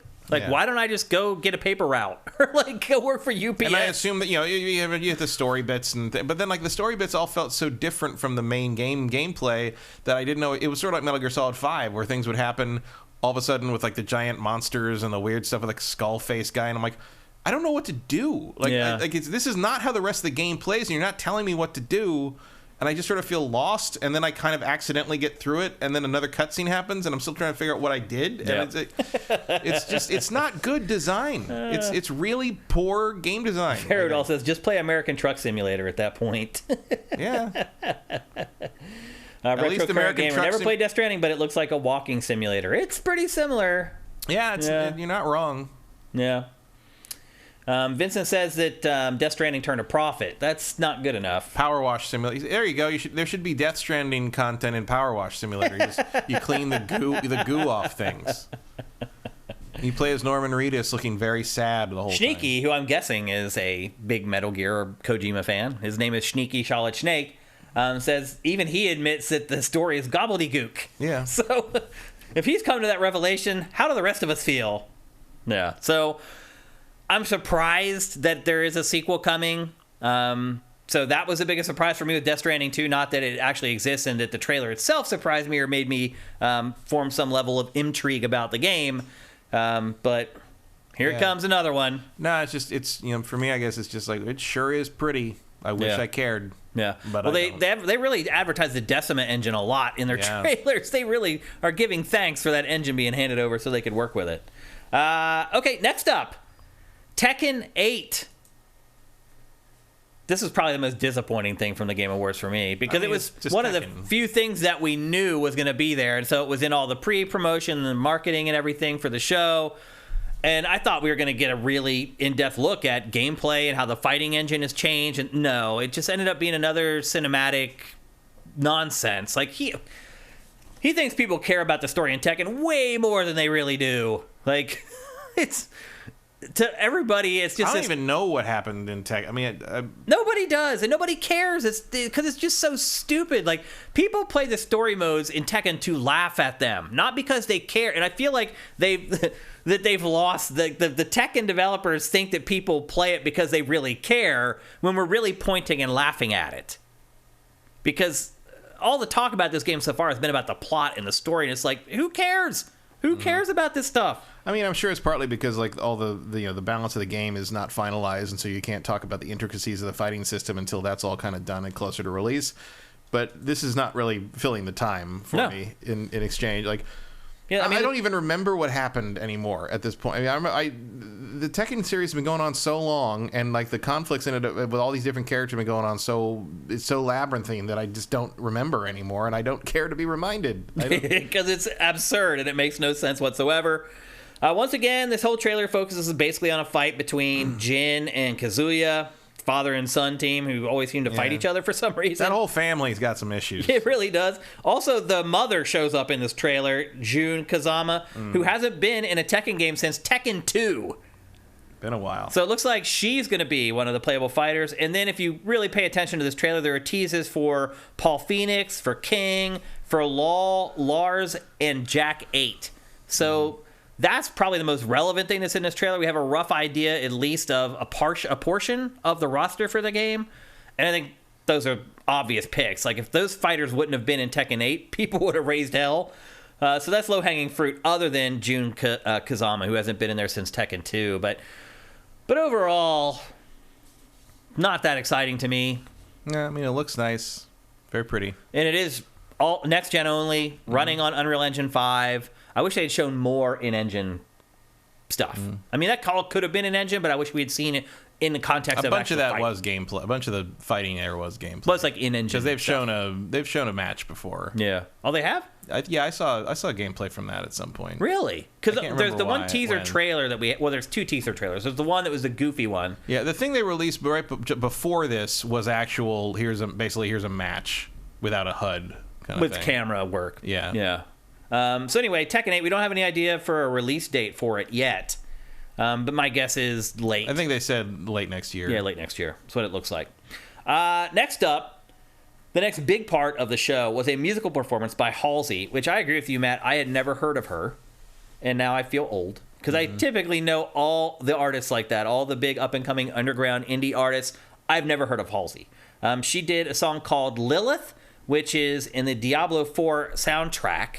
We're not going to show you the performance because those performances always get pulled by YouTube copyright strikes. In fact, that just happened to GameFace last week because we showed 18 seconds of the Imagine Dragons performance from last year's show. So I had to re-render and re-upload the whole episode again because we could not monetize it with 18 seconds of Imagine Dragons in a 3-hour show. I love how that works with YouTube. You have 5 seconds of something they don't like, you can't monetize the entire episode. So we had to go back and re-render it. So I'm not showing you the performance. Instead, I'm showing you the release date trailer for Diablo 4. Are you surprised that Diablo 4 is finally coming? I saw some rumblings on the internet that people are saying it's not done and it's going to be forced out before it's ready.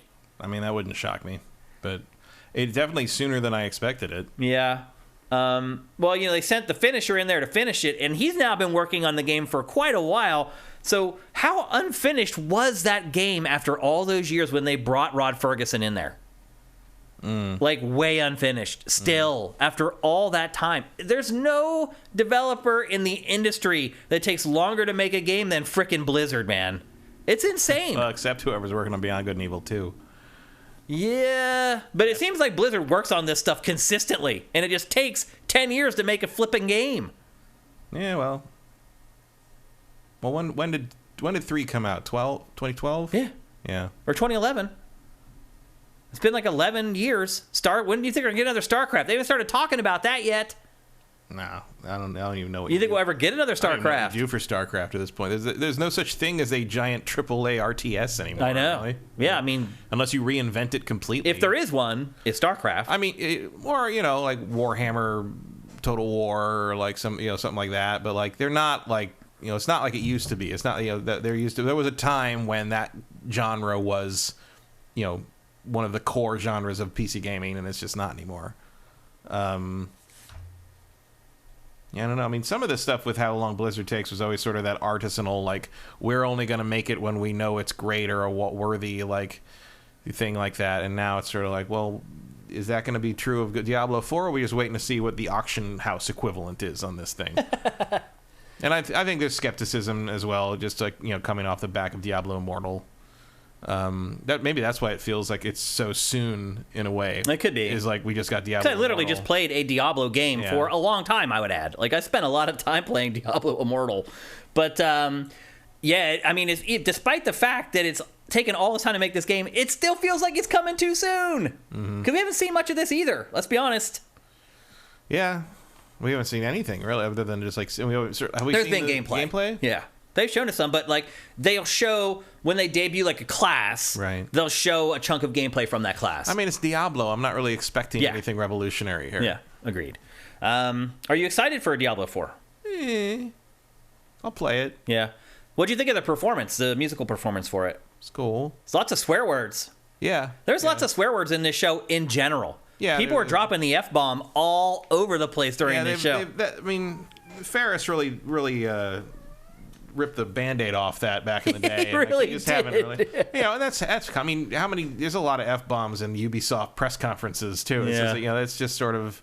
There's a little bit of reveling in the fact that we don't get covered by the FTC. Right. I wonder if Jeff has ever tried FCC, to not the Federal get this Trade show Commission. on TV. No, that would be ridiculous. Who wants to do 3 hours of that? Come here. There she is. No. You can hear her crying on the mic. It's our little mascot. She's a GameFace mascot. Now she wants some LS cream. Yeah. That's awesome. Hello. What's up, Luna? So there you go. That's Diablo 4 coming way sooner than maybe it should, and definitely sooner than we thought. Next up, Horizon Forbidden West DLC. Cat butt. There you go. First time on GameFace, cat butt. Horizon Forbidden West, the Burning Shores DLC, taking place in our hometown of Los Angeles, California. Obviously, the base game spent a lot of time in the San Francisco Bay Area. Yeah. And just getting to the West Coast. Right.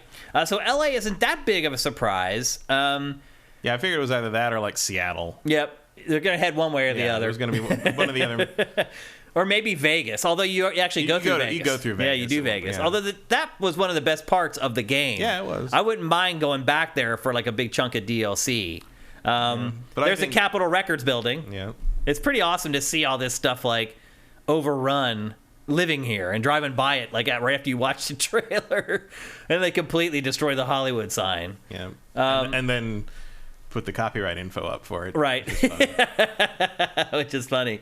Are you excited for this? Matt, did you finish Horizon Forbidden West? I did not. You did not? That was a big game. Wow, I finished it. Like I said earlier, it's the game I've spent the most time playing this year. Yeah, I keep meaning to go back to it, and I just, where's the time? Yeah, I'm at the end of God of War Ragnarok now, too. I've gone back and finished that Yeah, I went off. back and progressed more in God of War Ragnarok, but I am not at the end of it. It's a big boy. It is. Not as big as Horizon, but big. And it's, I don't know, I've really hit a point with that game where I'm just like, you've really shown me everything you got. Yeah. Like, I just don't, With which one? God of War. Oh.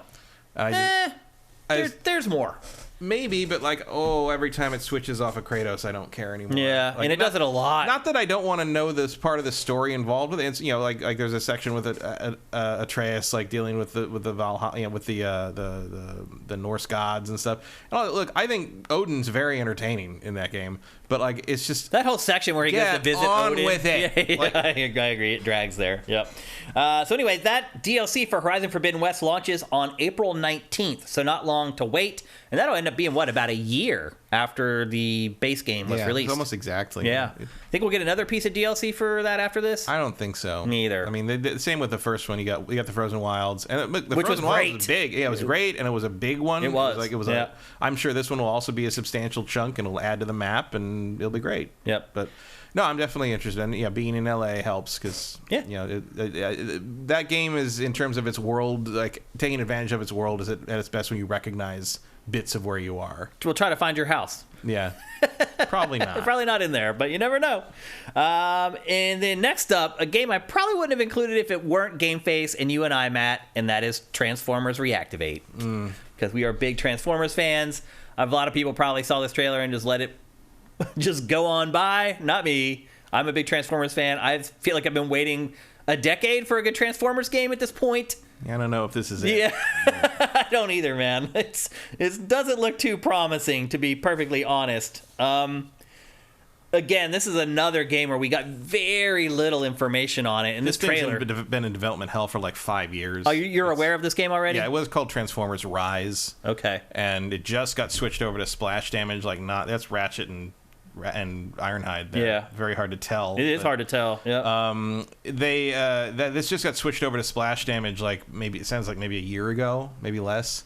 Splash Damage is a good developer. They are. I just don't know. I don't know. I just don't know. It's a 1 to 4 player co-op shooter. So kind of probably like an Aliens Fire Team, Ghostbusters, whatever they called that thing, which seems to be sort of the standard game as a service license template at this point. Yep. And from what I understand, you design your own Transformer, which is why they don't actually show anything but they do have Peter Cullen and Frank Welker doing the voices of Megatron and Optimus Prime. They've got recognizable characters. I guess the idea is that the Legion is the enemy. And the Legion has taken over Earth, which is and you're basically trying to take Earth back. Apparently some form of infectious mutation of the Quintessons. So not the Decepticons, which leaves it open for the Decepticons to be playable maybe at some point. But I guess there's a bunch of known characters you'll be interacting with, but it doesn't sound like you'll be playing as them. Could you team up with the bad guys in this against a common foe? I think that sounds like what's going to happen. Interesting. Because the premise is that the world is lost. Yeah. Like you lose that invasion. Yeah. And so you're basically the resistance, fighting back with the humans. And that's what they're doing in that scene, is like they find a deactivated Autobot and they're like, oh my god, we got another soldier, basically. Looks a little bit like Bumblebee. Yeah, it was ELO-ish, but like I think it's supposed to be a new, like, whoever you're gonna play. I'm just meaning the whole setup of like, oh look, we found this thing, this Transformer, and oh my god, it turns into a robot. Like, well, I think they know what Transformers are. Yeah. At that point, because they're that's a good point. They're teamed up with. They've already dealt with it. Yep. I'm intrigued, and the fact that Splash Damage is working on it is a good sign. They are a good developer. They make solid games. Yeah, I just feel like it's going to end up being the usual like co-op shooter thing where like you play it for like 2 days and. I'll give it a chance. Yeah. Because I have to. Because that's what Transformers fans do. you give it a chance. And it may not work out, but you give it a chance. Next up, a new game from one of our favorite developers we talk about all the time here on GameFace, Don't Nod. It is a brand new game called Banisher's Ghost of New Eden. It's set in the 17th century in New Eden. Antia Duarte and Red Mac Wraith are lovers and banishers, ghost hunters who vowed to protect the living from the threat of lingering ghosts and specters.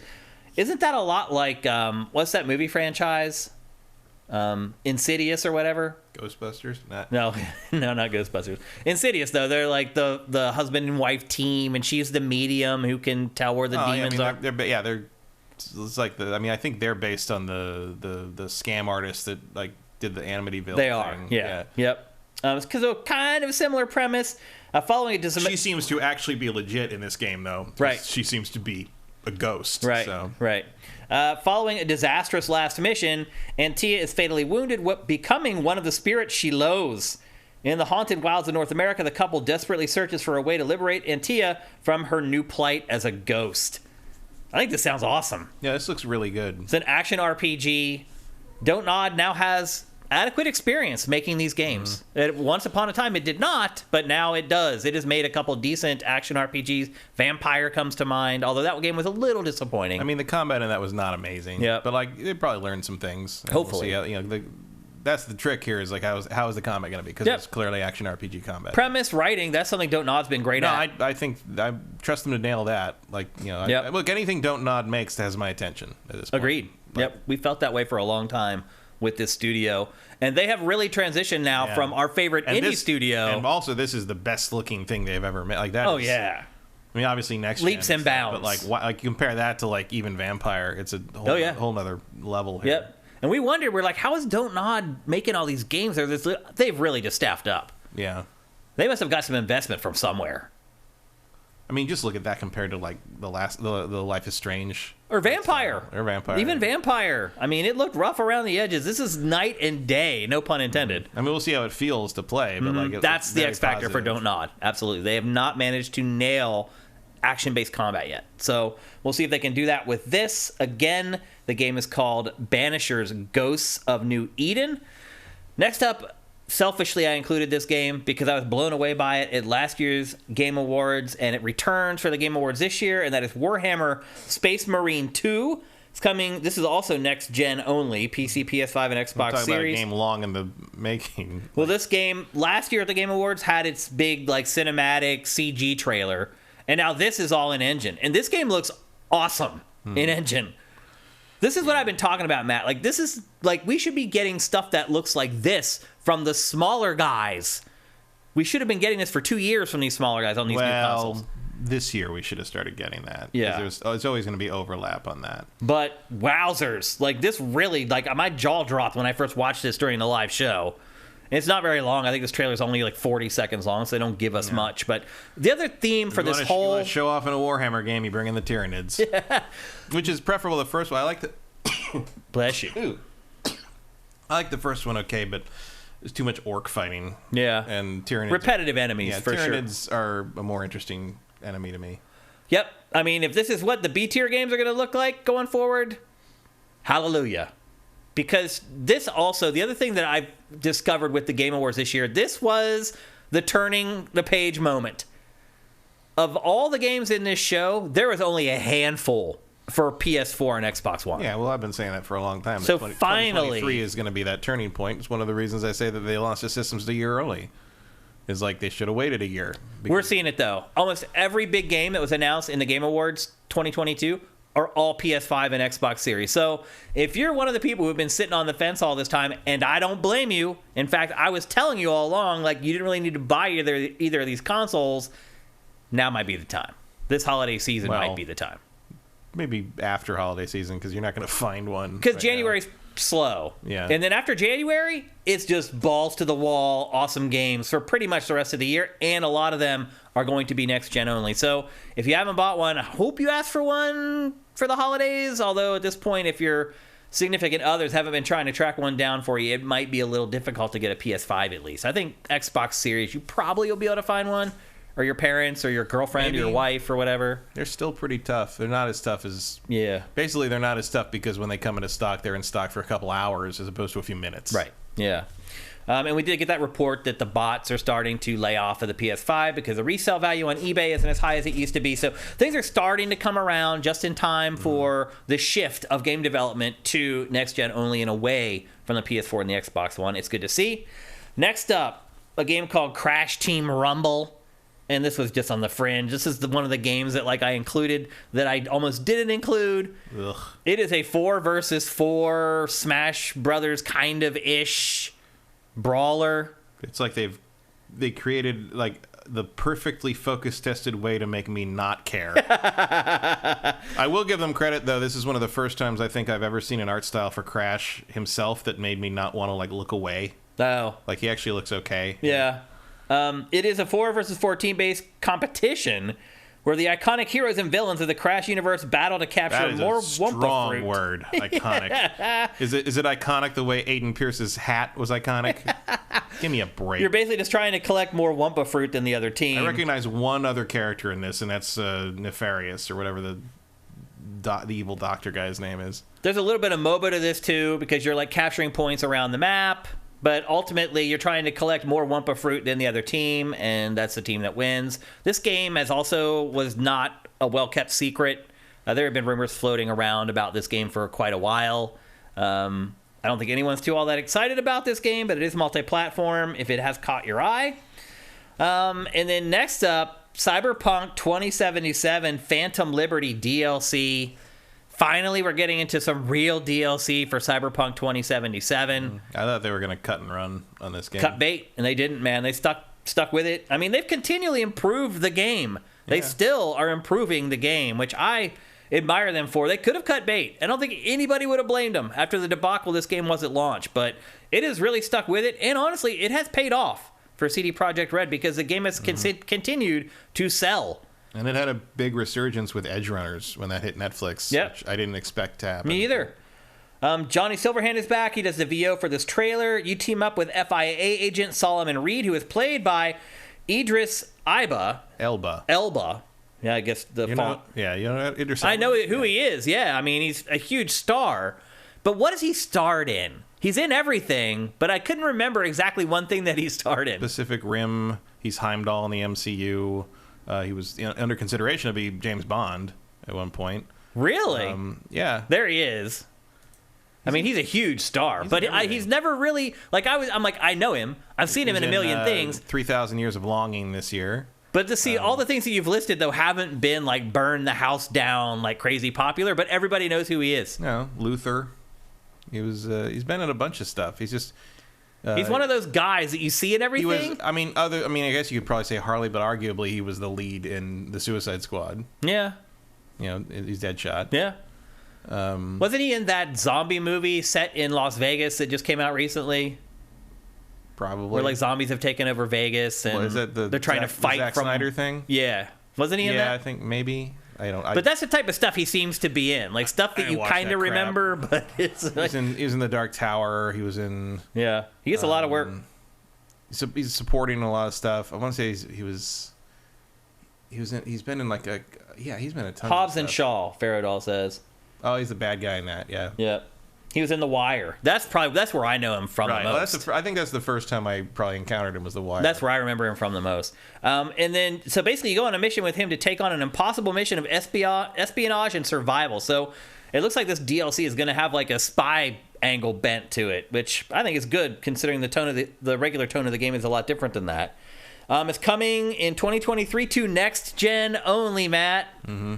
They're not even going to bother releasing this for PS4 and Xbox One after the debacle that it was on those platforms. That's called learning. It is. Yeah. It's also set in a brand new district of the city. So you're going to enter brand new areas of the open world. I'm wondering if they will finally open up like all the highways that just have dead ends that went to nowhere. I wonder if those roads will lead to this new district now. I mean, maybe because it does look kind of like a rundown area with a lot of underground stuff. Or it could be out in the desert, too. Yeah, like a lot of it seems to be underground. Yeah. So, maybe. Yeah. Like, it does feel like there should be more to the map than there is. Did you ever finish the base game?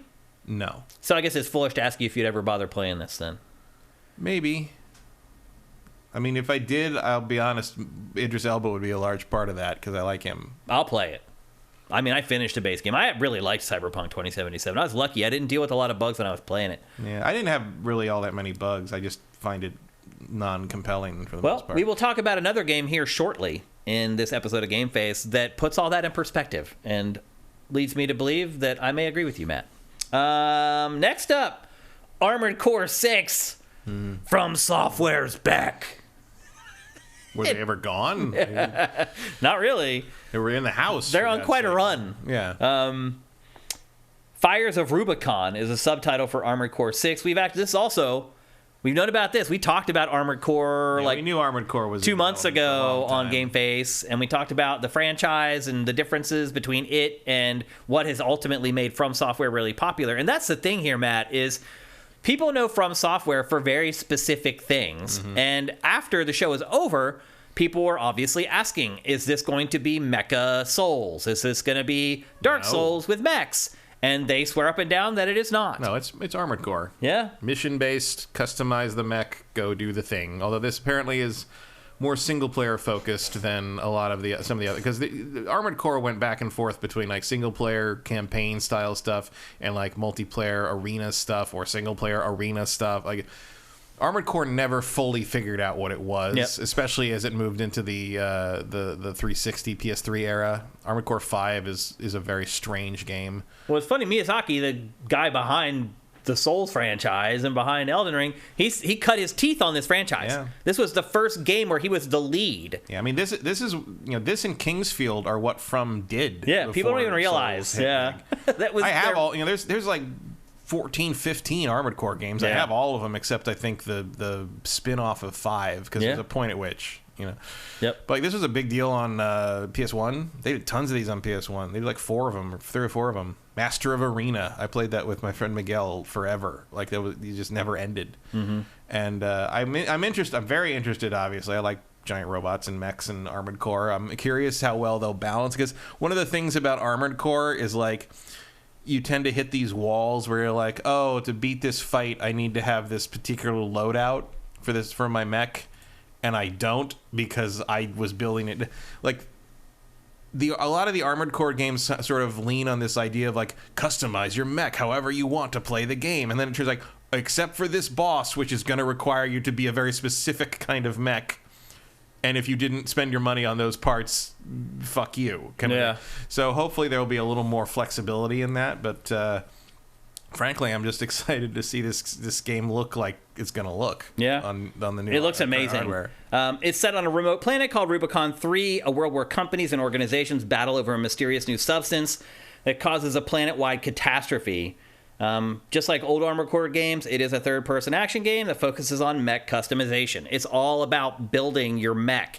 And I do wonder if that's where the Souls-ish elements are going to come in, where it's very challenging to build the right mech that you need for each mission. I don't know. That's just me guessing. Boss battles are also a huge focus, and that's another angle of the Souls franchise that sounds like it's going to creep in here. I mean, let's be honest, like Elden Ring, Souls, a lot of those games are really just kind of boss rush games. And so I do wonder if this game is going to end up being like that too, where you're just taking on one gigantic mech after another, which I think would be pretty flipping cool. And they've said the challenge is in assembling the right mech for each mission. It's being directed by Masaru Yamamura. He's also the guy who led Sekiro. So that's a good sign, which is one of my favorite From Software games as far as the Souls stuff is concerned. So I think it's looking pretty awesome. Do you think it's going to sell as well as like Elden Ring? No, I don't think anything they make is going to sell as well as Elden Ring again. Yeah. But I think it'll do. I don't think fine. it has to. No, Yeah. really, if you're expecting Elden Ring sales out of Armored Core, you're off in another world at this point. It just doesn't work that way. I'm sure it'll be fine. Probably more people will discover it. Did you see what the... I just hope they make it clear to like the Souls fans that like this is not a Souls game. Like you're not going to find a big world to explore in a mech. This is a mission-based, flight sim basically. Yeah. It's not what you'd be expecting if you were introduced to From with Dark Souls. Yep. What do you think the general consensus was though among fans? Were they into it like online? They seem to be, but I think there's a lot of misconception about what it might be, and so I think that's why From has been so forthcoming about. They have been. They've been willing to share. We are not Soulsborning the Armored Core games. This is an Armored Core game. Okay.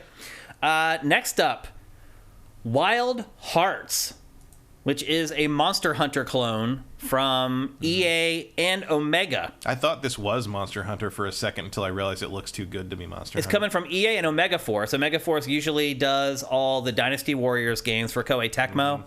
And somehow EA's managed to hire them. Yeah, I don't know how that works. I don't either. I don't know how that works. This game we've known about it for a few months now.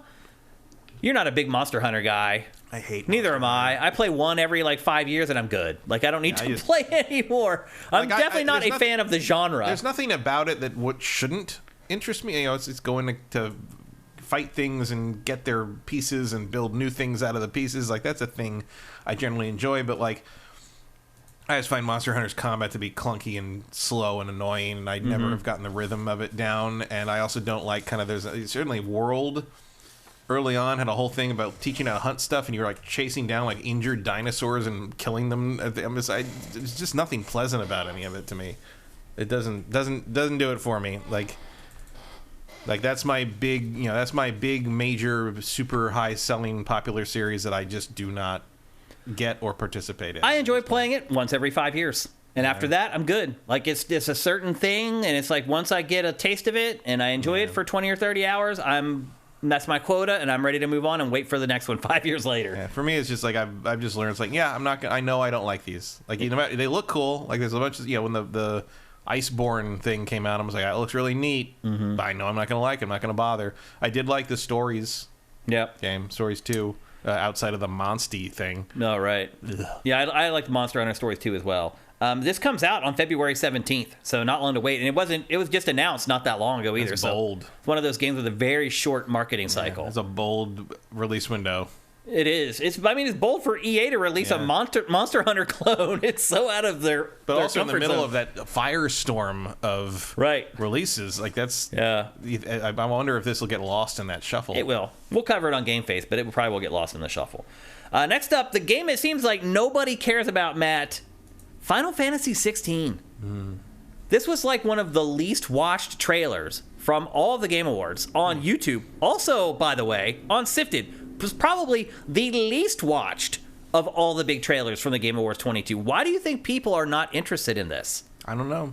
It's really weird because Maybe it doesn't look stupid enough. I am more excited for this than I have been for the last 3 or 4 maybe 5 Final Fantasy games. This looks more interesting than what they've been doing. Yeah. Yes. Also, it's by the Final Fantasy 14 team, most specifically some of the writers of the good expansions that everybody gushes about. Yep. So have you noticed that there's only one person in combat in every trailer so far? Yeah. There's never a party. You think that's the way it is, or do you think that they're holding that stuff? I don't know. It's shocking to me to see Final Fantasy and not have 5 comrades on the battlefield with you. It's more like Devil May Cry. Some of the combos and the juggles and the air stuff that they show in this is straight out of Devil May Cry. I mean, they've been kind of edging that direction. Final May Cry. I don't know. Devil May Fantasize. Yeah. It looks completely out of the comfort zone of Final Fantasy, which is why I'm excited for it. But it seems to be doing the opposite for everyone else. It also seems to be going back to normal fantasy and not this weird, like, alternate dimension that Final Fantasy has been living in for the last, like, decade. Yeah, it doesn't have the weird Magitech element to it, which I love that. Thank God it's gone. Tired of that. Yeah. I'm done. I'm good to go. Like, I don't want never to play another Final Fantasy like that. I want him to go back to this. There's definitely shots of groups of them doing stuff, but I don't know if there's any. None of the combat ever shows them fighting together. There's two of them in there. She was standing there. They're standing there, but I don't know how much. She never fights. I can't imagine that with Final Fantasy Remake being what it was, that they would move away from a party system for this. Yeah, you wouldn't think. So, but I don't know. I think this trailer looks awesome. I think this game looks awesome. I don't know why people aren't excited for this game. It's just floating under the radar. It's coming out. I imagine a big chunk of the Final Fantasy fan base just wants Remake 2 at this point. I guess. Get on with it, which I understand. I would certainly rather play this. Yeah. It's coming out on June 22nd. June's getting to be a big deal too. Yeah, absolutely. There'll be real E3 June this year as well. At least I hope so. Mm-hmm. It should be. Yeah, I think it looks great. Gets back to the more traditional fantasy roots. I don't know why people are just not into it, but I am. For the first time in a long time, I'm excited for a Final Fantasy game. I remember the beginning of this year, and very delusional people seem to think it was coming out this year. Well, because they said it was. They lied. They also said that we were going to see it last year, and we didn't. Well, remember, they said it was done, and they were just, like, polishing the game, like, earlier this year. So people were just like, okay, well, then it should be coming. Nope. I'll say this, they're giving it enough time to polish the damn thing. It should be nice and polished by the time it finally comes out. But I mean, at least they might learn something then. I mean, you want to talk about unpolished, let's talk about Final Fantasy 15. Yeah, which was basically broken at launch. You're right. Maybe they're also learning. You play Final Fantasy 15, you are not playing the game that was released. No, you're right. At launch. You're right. It's a completely different game. They patched that so completely it's unrecognizable now. Not quite Cyberpunk levels, but close. No, but it's up there. It is. Like, it's in that same class for sure. But I don't know why y'all aren't excited for Final Fantasy 16, but Shane's sitting here saying he is, and he never says that about Final Fantasy ever. So maybe go back and take a look at it. I think the game looks hot. And I would rather play that than the Final Fantasy 7 Remake Part 2 any day of the week. Well, same, but I don't think we're in the minority. I would think so. We are definitely in the minority on that one. So there you go. Those are all the big reveals from the Game Awards 2022. And then obviously at the end, Elden Ring wins Game of the Year. You're 100% okay with that, Matt? Sure. I don't have any major arguments against it. And I think the reason I feel that way mostly is because they did make some changes to the game to make it so that more people can enjoy it, which is something that they had refused to do with its franchises in the past. And it finally caved and was like, okay, let's see if we can make a game that more than just our 4 or 5 million hardcore fans will enjoy. They did it, and they did. Even I did. I enjoyed parts of playing Elden Ring. I'll never finish it, and I probably only got halfway through it, and I'll probably never go back and play it again. But I played way more of this than I ever have of a From Software game. There were a lot of people disappointed that there was no DLC shown. Yeah. I could get that. I don't think there's going to be DLC I don't either. in this game. I don't either. Yep. I think it's enough as it is. I'm halfway through it. I'll never finish the game, like ever, I don't think. So, and there's a lot of people like me that are in the same boat. Like, they enjoy the art and the setting and all that kind of stuff. And, I mean, if I had paid for the game, I wouldn't have regretted it. Like, I wouldn't feel like I hadn't got my money's worth or anything like that. So, I'm totally cool with it winning Game of the Year. There wasn't really a standout game. And as I said, Matt and I will get into our Game of the Year winners and all the different categories and genres and everything on Friday, right here at twitch.tv/SiftedGames at 1 p.m. Pacific, 4 p.m. Eastern. So there you go. According to the Game Awards, Elden Ring, Game of the Year for 2022. All right, it's time to give a letter grade for the Game Awards 22. What's your letter grade, Matt? I'm going to go like a B-. Sounds about right. Yeah. I wish I could remember what I gave the show last year. Because I don't remember. Because I definitely want to give it a higher score this year. So whatever I gave it, my grade is whatever I gave it last year plus like 2 fractions. So if I gave it a B- last year, I'd give it a B+ this year. So 2 steps up, because I feel like they improved a lot of things in this. I feel like they gave away more awards, which is something that we wanted. I feel like they cut the show down, which was something that we definitely wanted. But they kept all the good stuff in there that we've liked in prior years. So I think Jeff did a good job. I think the show could still be way shorter, which is why it's still not going to get an A from me. It's still way too long, in my opinion. And they can still chop out a lot of filler that's in the show. But I guess I feel in general like the show continues to slowly become better year after year. Mm-hmm.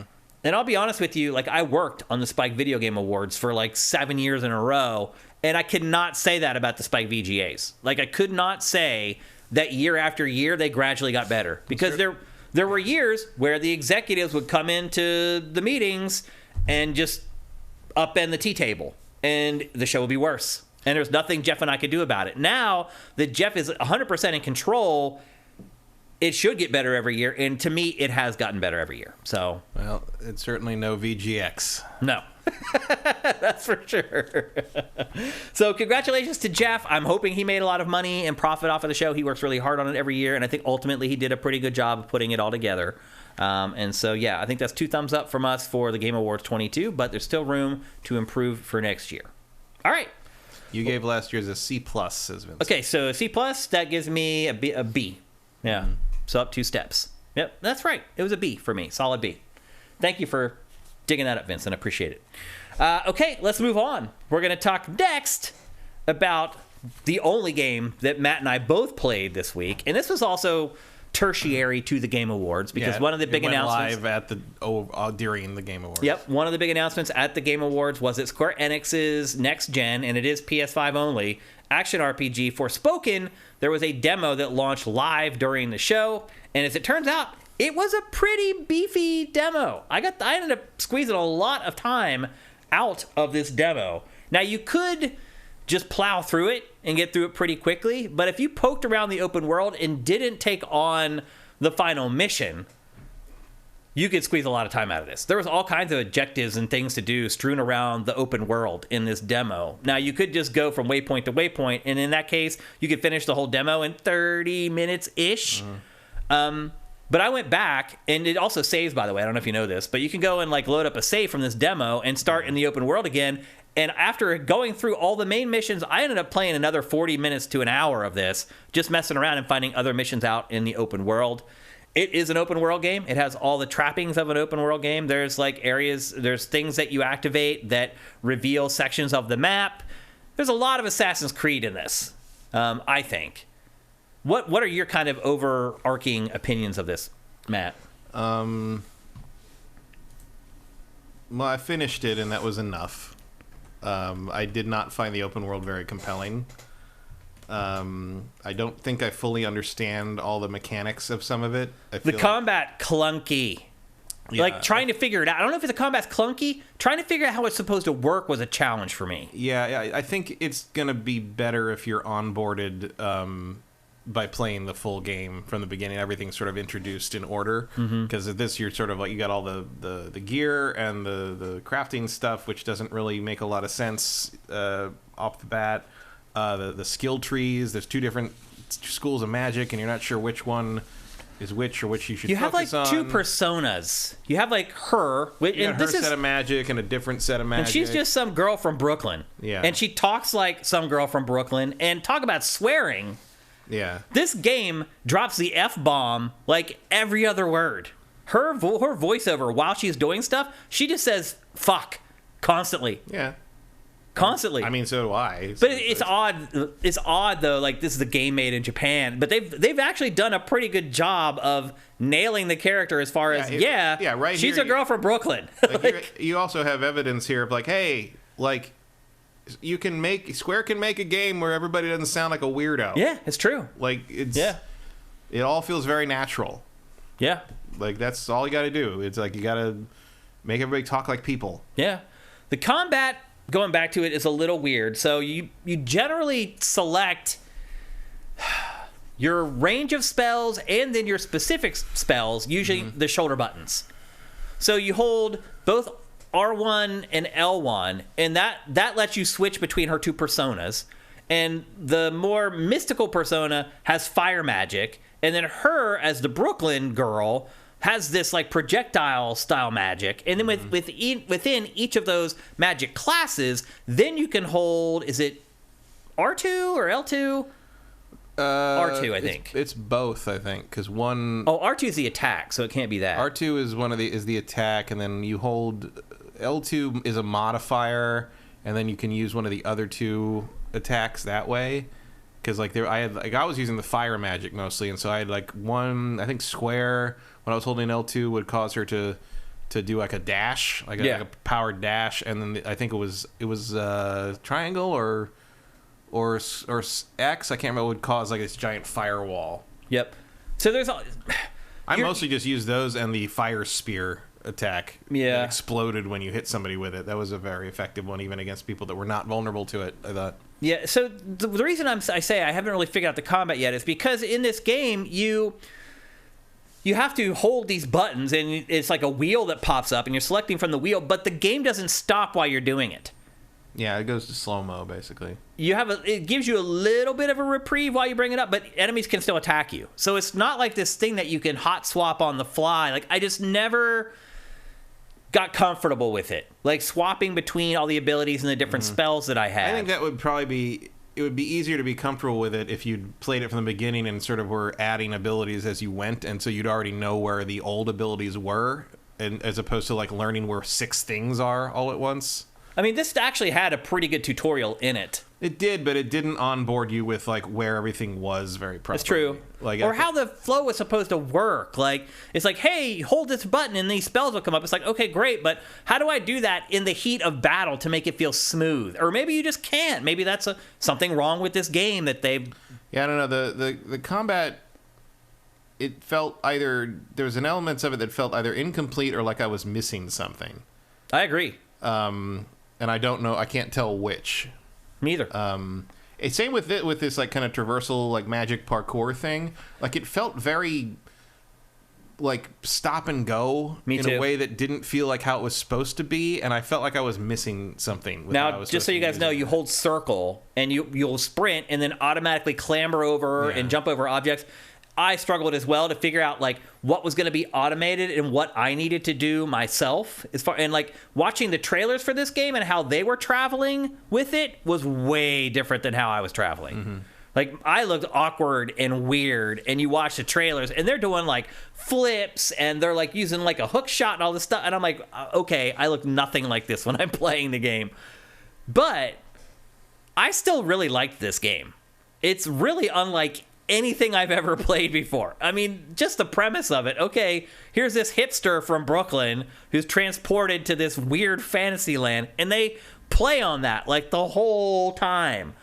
Like she's constantly cracking jokes, like breaking the fourth wall. Like, what in the hell? What am I doing here? Like, who are these beings? Like, why do I have this weird bracelet that talks to me? And the banter between her and the sentient bracelet that she wears, I found a lot of that writing to be funny and clever. Mm-hmm. But it does come down to, at the end, the combat just doesn't feel great to me yet, Matt. And I don't know if I, like we said, I don't know if I just haven't found like the magic to it, or like... I think it's partly, I think it's just not particularly...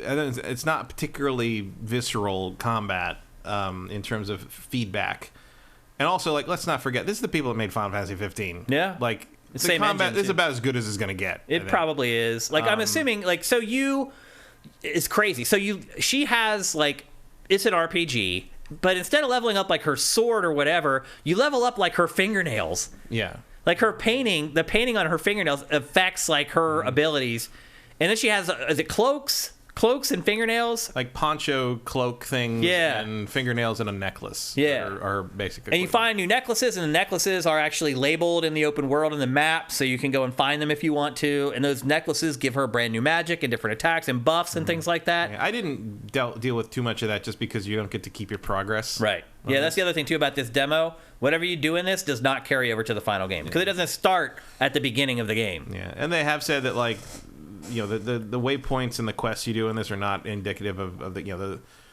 the 5 things they have you do in this as sort of the baseline quests. Those are not in the main game. Like, oh really? Yeah, they're like these. Even the boss fight? No, they basically said like these are all just we kind of came up with fairly generic examples of like a vertical slice. Like this is not how the game is gonna flow in the final. And they said nothing's final. Combat's not final. Like there's. you know, they're still tweaking. It's not that everything. far away. This game is coming out. No, but this demo is probably months and months old. It seems like they built this demo just for the demo. I would bet that whatever the build that this demo is stems from is probably from maybe February this year. Probably, yeah. It could have even been like a build that they had built for like a trade show that they decided to not. Yeah, it could be anything. You know, we don't know yet how much this reflects the final game. I imagine it's not going to be like super different, but there might be like some quality of life shifts and stuff, and maybe some, you know, this costs less than this now, or this is not, you know, this does more damage than this, or this enemy is weak to this instead, you know, that kind of thing. Matt, this game has ray tracing. Yeah, it does. You could go and turn it on, and it is on in this footage, by the way. I could not tell the difference. No, I mean, ray tracing is a subtle thing. It is. I could not tell that I had turned it on after I turned it on. I was like, it looks the same. But you can see there she has the ability to like sync the areas around her. And ray tracing a lot of times is more of a like you didn't notice but your brain did kind of thing. Like it's just there's an element of just looking right that it adds that you maybe don't notice. I did do this part. I don't remember. So mission objectives, there was a bunch. Like if you start digging around, so there's a lot like this where you get to a location and there's a chest and you have to kill all the enemies in the area and then you can open the chest. There's other special missions that are just straight up horde modes where you're given like a set number of people that you have to defend, and the enemies pour in and they attack the people and you have to kill all the enemies before they kill X number of people. There was a boss fight. What else was there? There was a puzzle. Did you stumble across the puzzle? What was the puzzle? There's like this. It's kind of like a plate sliding puzzle. Like you come on this pedestal and you activate it, and there's like these two like silver plates over top of this image. You have to slide the plates around to get them to line up right with. I didn't solve it. I couldn't figure out how to solve it. I'll be honest. This demo kind of rolled off me. Oh really? Did you not enjoy it at all? I found it really refreshing. I found it really underwhelming. Yeah. I just thought I didn't think it played very well. In terms of the combat, the combat just didn't have a bite to it that I wanted. It doesn't. The combat does not feel good. I didn't. Yeah, I didn't feel like I knew my spells well enough to like know what I wanted to do with most stuff. Like it just. If I'm being completely honest, this almost made me think like, oh, maybe I don't want to buy this game. Really? Like I thought this was a very underwhelming demo. Huh. Especially as someone who's, you know, obviously I've been looking forward to this. You know, this has been one of my, you know, games that I've been sort of like, you know, by definition was interested in, and I mean, I'll still play it, but like this did not impress me at all. I thought it was weird and empty and confusing, and the enemy designs are actually pretty cool when you look at them in like the database. They're insane, but like in game, they're just all blobs of black and gold. Like I can't tell the difference between any of them. Yeah. Like I was like, is that a zombie or a? And also in the end, who cares? Unless it can fly, it doesn't matter. Mm-hmm. You know, like I'm just going by whether I'm hitting them and whether it's as vulnerable or resistant, and it's just like it just.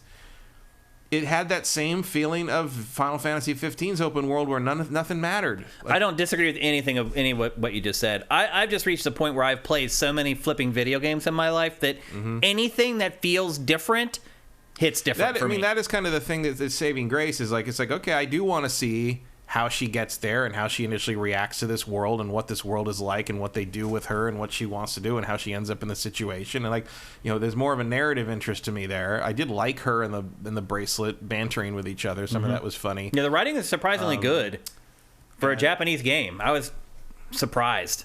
And but like in general, like I'll also say that her cloaks, like poncho things, all look pretty cool, unlike Jedi Order. That's a good point. This is how you do ponchos right, folks.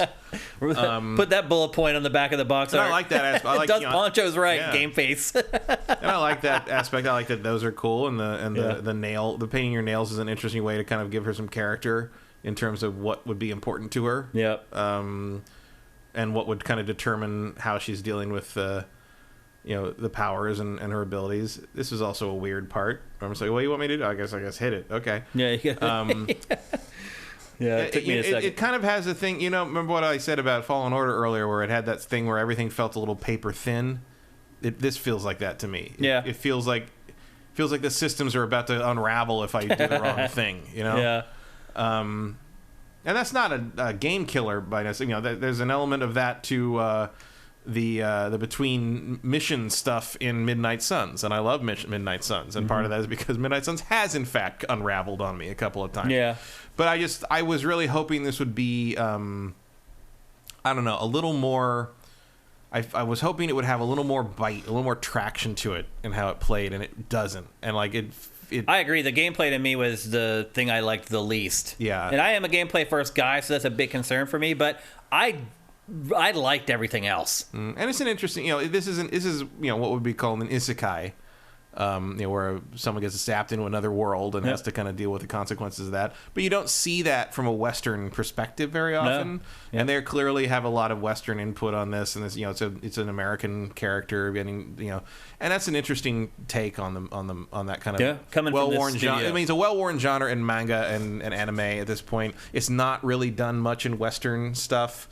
Land of the Lost. Land of the Lost. When we were growing up. Alice in Wonderland. Yeah. Isn't isekai technically. Yeah. But it's not really the focus. Yeah, of it's a not lot a big deal in America. It really isn't, like it is in Japan. Yeah. So so you're right that it is a new take on something that we don't see all the time, especially in AAA games. Yeah. So because even in Japan, isekai stuff tends to be like visual novels, smaller scale things. Whereas this is this is about as big as it gets, really. I mean, it's a Final Fantasy team working with major, like Amy Hennig, and I think Gary Whitta was involved with some of this at one point. And, I mean, the writing, which you can see, for sure. You can tell he worked on this game because his writing is great and the writing in this is good. So I'm intrigued by this. I agree. I don't disagree with anything you said, by the way. I agree with pretty much everything you said. It just didn't affect me or bother me as much as it seemed to bother you. Yeah, I'm still intrigued, I guess is the right word, but because it is weird. It is weird. Certainly a different take on a lot of things. Yeah. And it's probably a testament to that everything in this demo wasn't instantly figure outable. Yeah, it's like there was a bunch of stuff. I'm just like, I don't know. I mean, I've seen a skill tree before, but I don't really remember seeing one that worked like this. Yeah, we didn't even go through all that stuff. But the skill tree in this is meaningful. I guess is the best way I could put it. Every single entry on the skill tree. Yeah, it's a very interesting mix between kind of the Skyrim style of use the thing to level it up and do a quest to level it up. Yep. It's kind of both of them combined. And here you're getting a look at it, actually. Yeah, and then you have to use your the mana you've collected to decide what to upgrade. But first you have to kind of accomplish an objective with that spell to prove you've mastered it, sort of thing. Yeah, I like it. It's an interesting angle to it. And after a while, it took me a while to figure out how to even make progress, because I thought this spell was that spell, and I didn't know how to use it or what to do with it or what it meant when it said charge up and do this thing. But eventually you kind of piece it together. And I think that will be less of an issue if you're playing the game from the beginning, because you'll know your arsenal better as it's slowly introduced to you, as opposed to just you get probably 8 spells thrown at you at the already at this, so you're just like, okay, right out of the gate. I don't even know what I like. It is a little overwhelming, this demo, for sure. Yep. So Cinetyke is asking, did you experience the cringy dialogue some of the trailers showed? No, I mean, we were just talking about how we both liked the writing. Yeah, I didn't find any. I mean, I didn't think. I don't know that I found the trailers. I didn't think the dialogue in the trailers was particularly cringy anyway. Yeah, I didn't either. So maybe just a difference of opinion. I mean, there. I played Final Fantasy VII Remake. I know what cringy dialogue sounds like. that to me was cringe the whole way through. But everyone has their own tastes and their own things that they like or they don't like. Yeah. But the game's also very pretty. I mean, if you have been able to tell from the B-roll, it's a technically impressive and a very pretty game. And here I am just kind of gawking and just checking out the world. But there are little pockets of it. I do think a lot of it's a little samey. Yeah. But there's little pockets of it. There's oh, that's really nice. Yep. But again, you're kind of maybe you're seeing what I mean. All the enemies just seem to be kind of.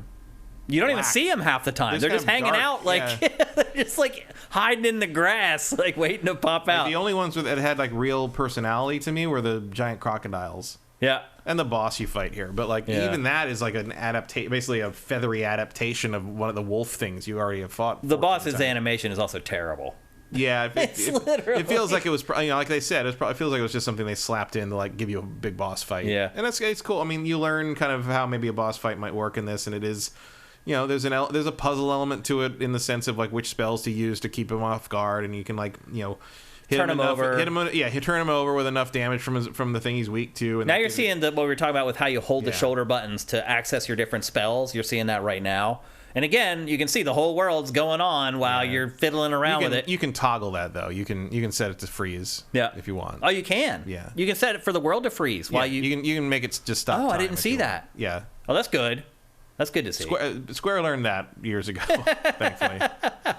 But I had fun playing this, and again, it was completely different and unique. Yeah. And if you're someone like me who's been playing games a long time and you kind of gravitate towards new ideas or new concepts, I think this is one to keep an eye on, certainly. Yeah, this is also the first point in the whole demo where I actually had to restore any health. Oh, yeah. You can tap down and you restore health. And it looks like this is my guess on this, but it looks like you are consuming one of the bracelets on the sentient bracelet every time you do that. It seems like it, yeah. Because I can't tell if that's really what's happening, but like I couldn't figure out where the charges came from. Yeah, that's cool because I think that's what those charges are. Because at one point when I did it, like the bracelet says something like, "I've got a few more in me." Or something like that. And I'm like, am I using up the bracelet as I do that? Like that makes for some awkward conversations inside the game. When you down an enemy, you can do the hit triangle and do the. Yeah, you learn that certain spells will topple enemies over and let you unload on them. And you can, when you down an enemy, you can hit triangle and do a kind of a finisher. Yeah, like a finishing move. Yeah, yep.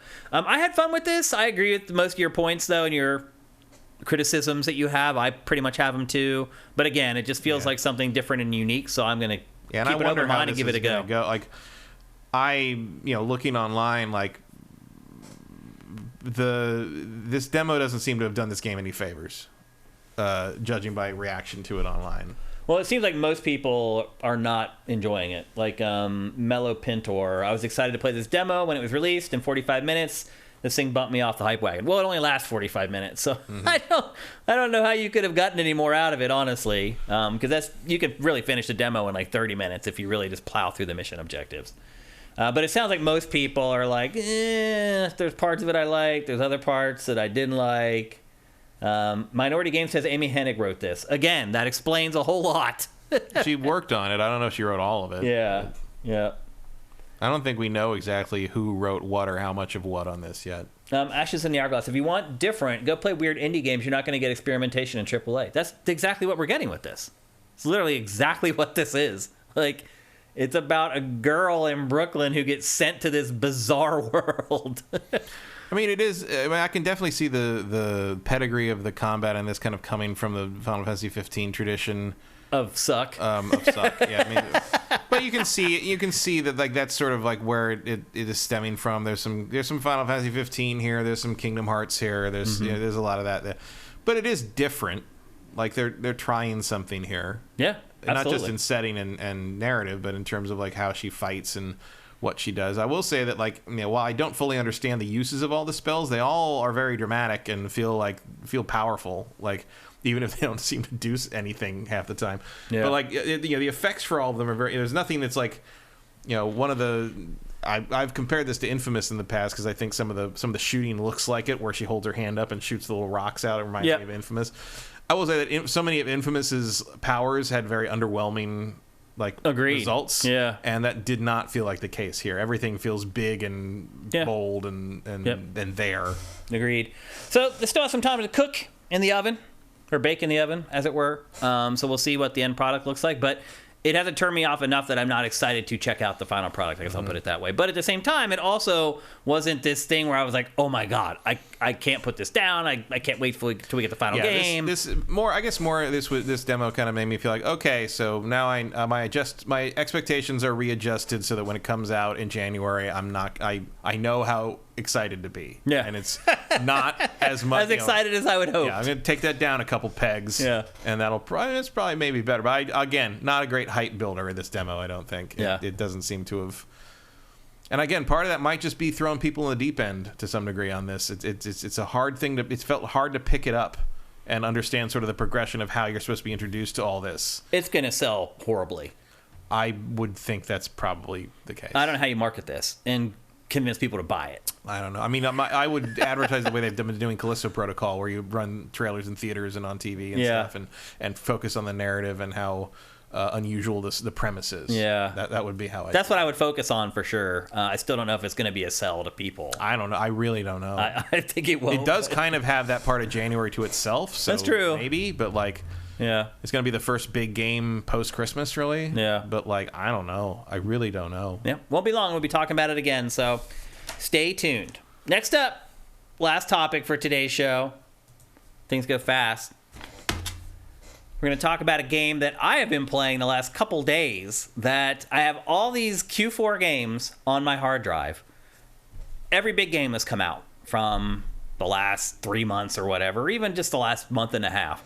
I have all of them. They're all just sitting there waiting for me to just select the icon and start playing. And there's this other game from 2017 that I got a code sent to me for, and since I got it, I have not wanted to play anything else. And that is The Witcher 3 Complete Edition for next gen. I've been playing it on PlayStation 5, and I booted it up and I started playing, and I could not stop. I got hooked right back into The Witcher 3 again. It's because it's one of the best games ever made. It really is. It really is. And even all this time later, and look, you'll start seeing in the B-roll here, there are elements of this game came out the last time Rocksteady made a game. Well, look, there are moments in this game where you can tell it's from 2017. There's just little things that games have changed and tweaked over the last 5 or 6 years that this game doesn't do any. In part because this game was influential to so many developers. I mean, it shows you how far ahead of the curve it was when it came out, that it hasn't been lapped yet. And I just got sucked into this game and just started playing it again. And now I'm already like 12 hours into The Witcher 3 again, and I'm like, I can't do this again. I know you do it all the time. You go back and play. I'm going to do it again. I've done this 3 times, and I'm going to do it a 4th now. That's our game of the year unanimously from 2017, The Witcher 3. Matt and I were congruent on that. And now that I'm playing it again on the PlayStation 5, we were 1,000% right. This game is still amazing after all this time. Playing it on PlayStation 5, well, you're looking at the B-roll. Like, it looks good, but you can tell it was made like a while ago still, I guess is the best way to put it. There's only so much you can do without remaking it. Without remaking the game, yeah. But it is amazing all that stuff was there back in 2017. Mm-hmm. You just couldn't quite see it very well. Added the combat's different now. They've everybody's ripping on the combat in the game. Combat in this game's fine. It's fine. It's still not great. It's not great, but honestly, you're not there for that. Yeah. Like the world and the characters and the story and all that stuff are way more compelling than the combat would ever be. Well, that's what got me wrapped up. But the combat is better now because they've taken a bunch of mods that the community made, including one guy who now works for them, and have incorporated that into the update. The combat is very, very tweaked now. You want to know what, to me, separates this game from so many other open-world action RPGs, which really has become like just the video game now in 2022, which is why we had the discussion earlier about why people are trying to splinter off all these games and say they're not RPGs, because everything is an RPG now. But what this does differently from all the other ones is that you can go off the beaten path and ignore the main quest line and, one, not realize it, but 2, be totally fine with it because the stuff off the beaten path in this game is so effing good. Mm-hmm. The way every character in this game is written and voiced and it just immerses you into this believable world. You believe every character you run into. You believe every scenario that you're presented with. You believe every creature that you come into contact with. Everything feels so real because of how they flesh everything out with how characters are written. That's really what it comes down to. Like, you bump into these people. You'll just run into some dude. You'll go into a hut that you're not supposed to be in. Everyone in the chat saying the combat is bleh, play it on a harder difficulty. That's what you don't understand. The combat, you move it up to Death March and you tell me that combat is bland. It is not.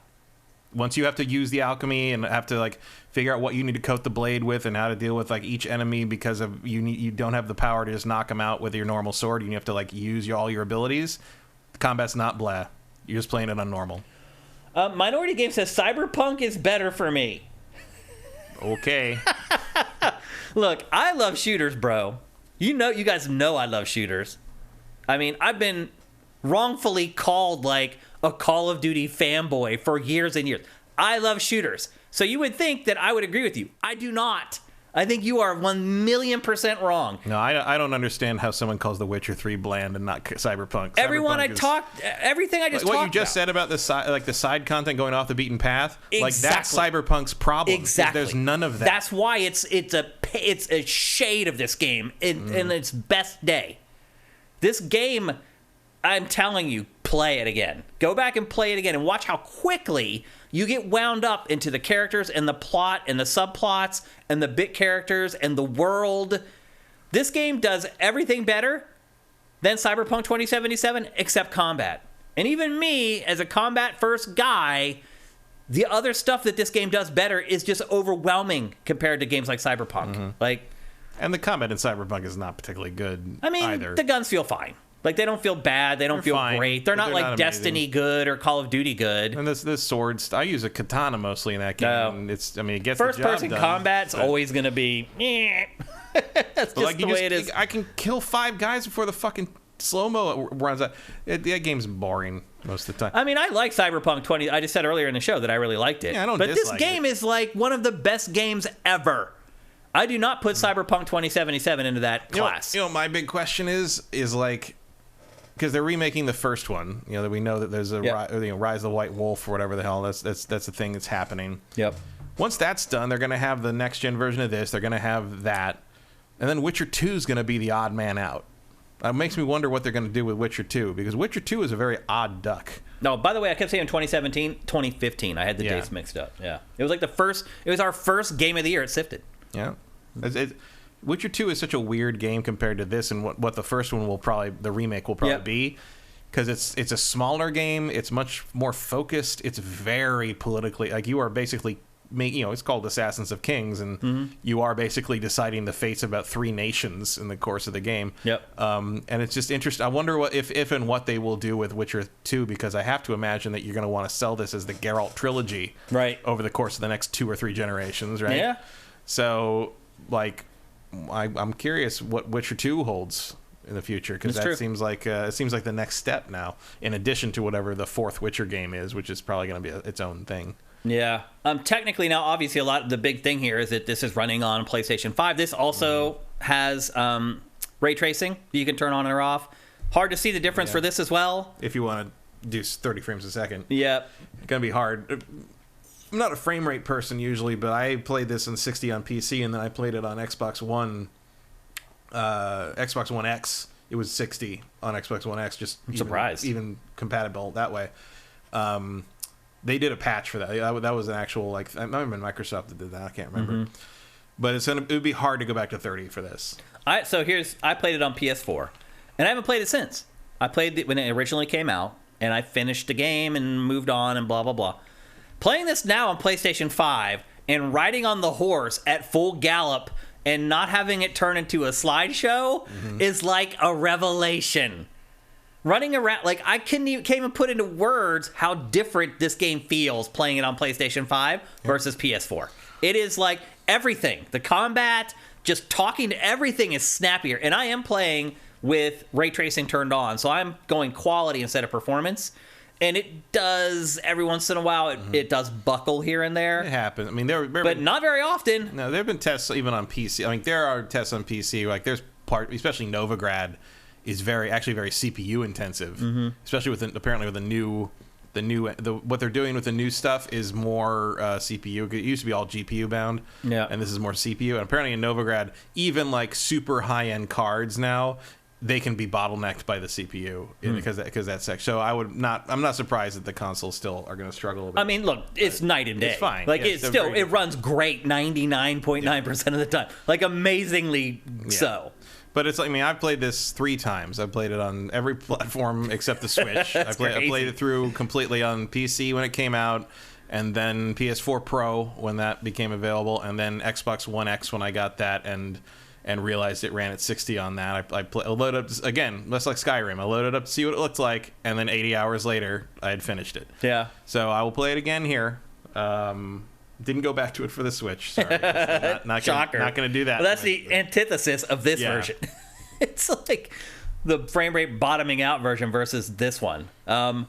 Again, don't forget. And it does have a new quest. Yep. like a 30-40 minute quest that is based around the TV show. And every quest matters in this game. Yeah. Like they're actually well written and thoughtful, and you can turn on the Nilfgaardian armor style from the show if you hate yourself and your eyes.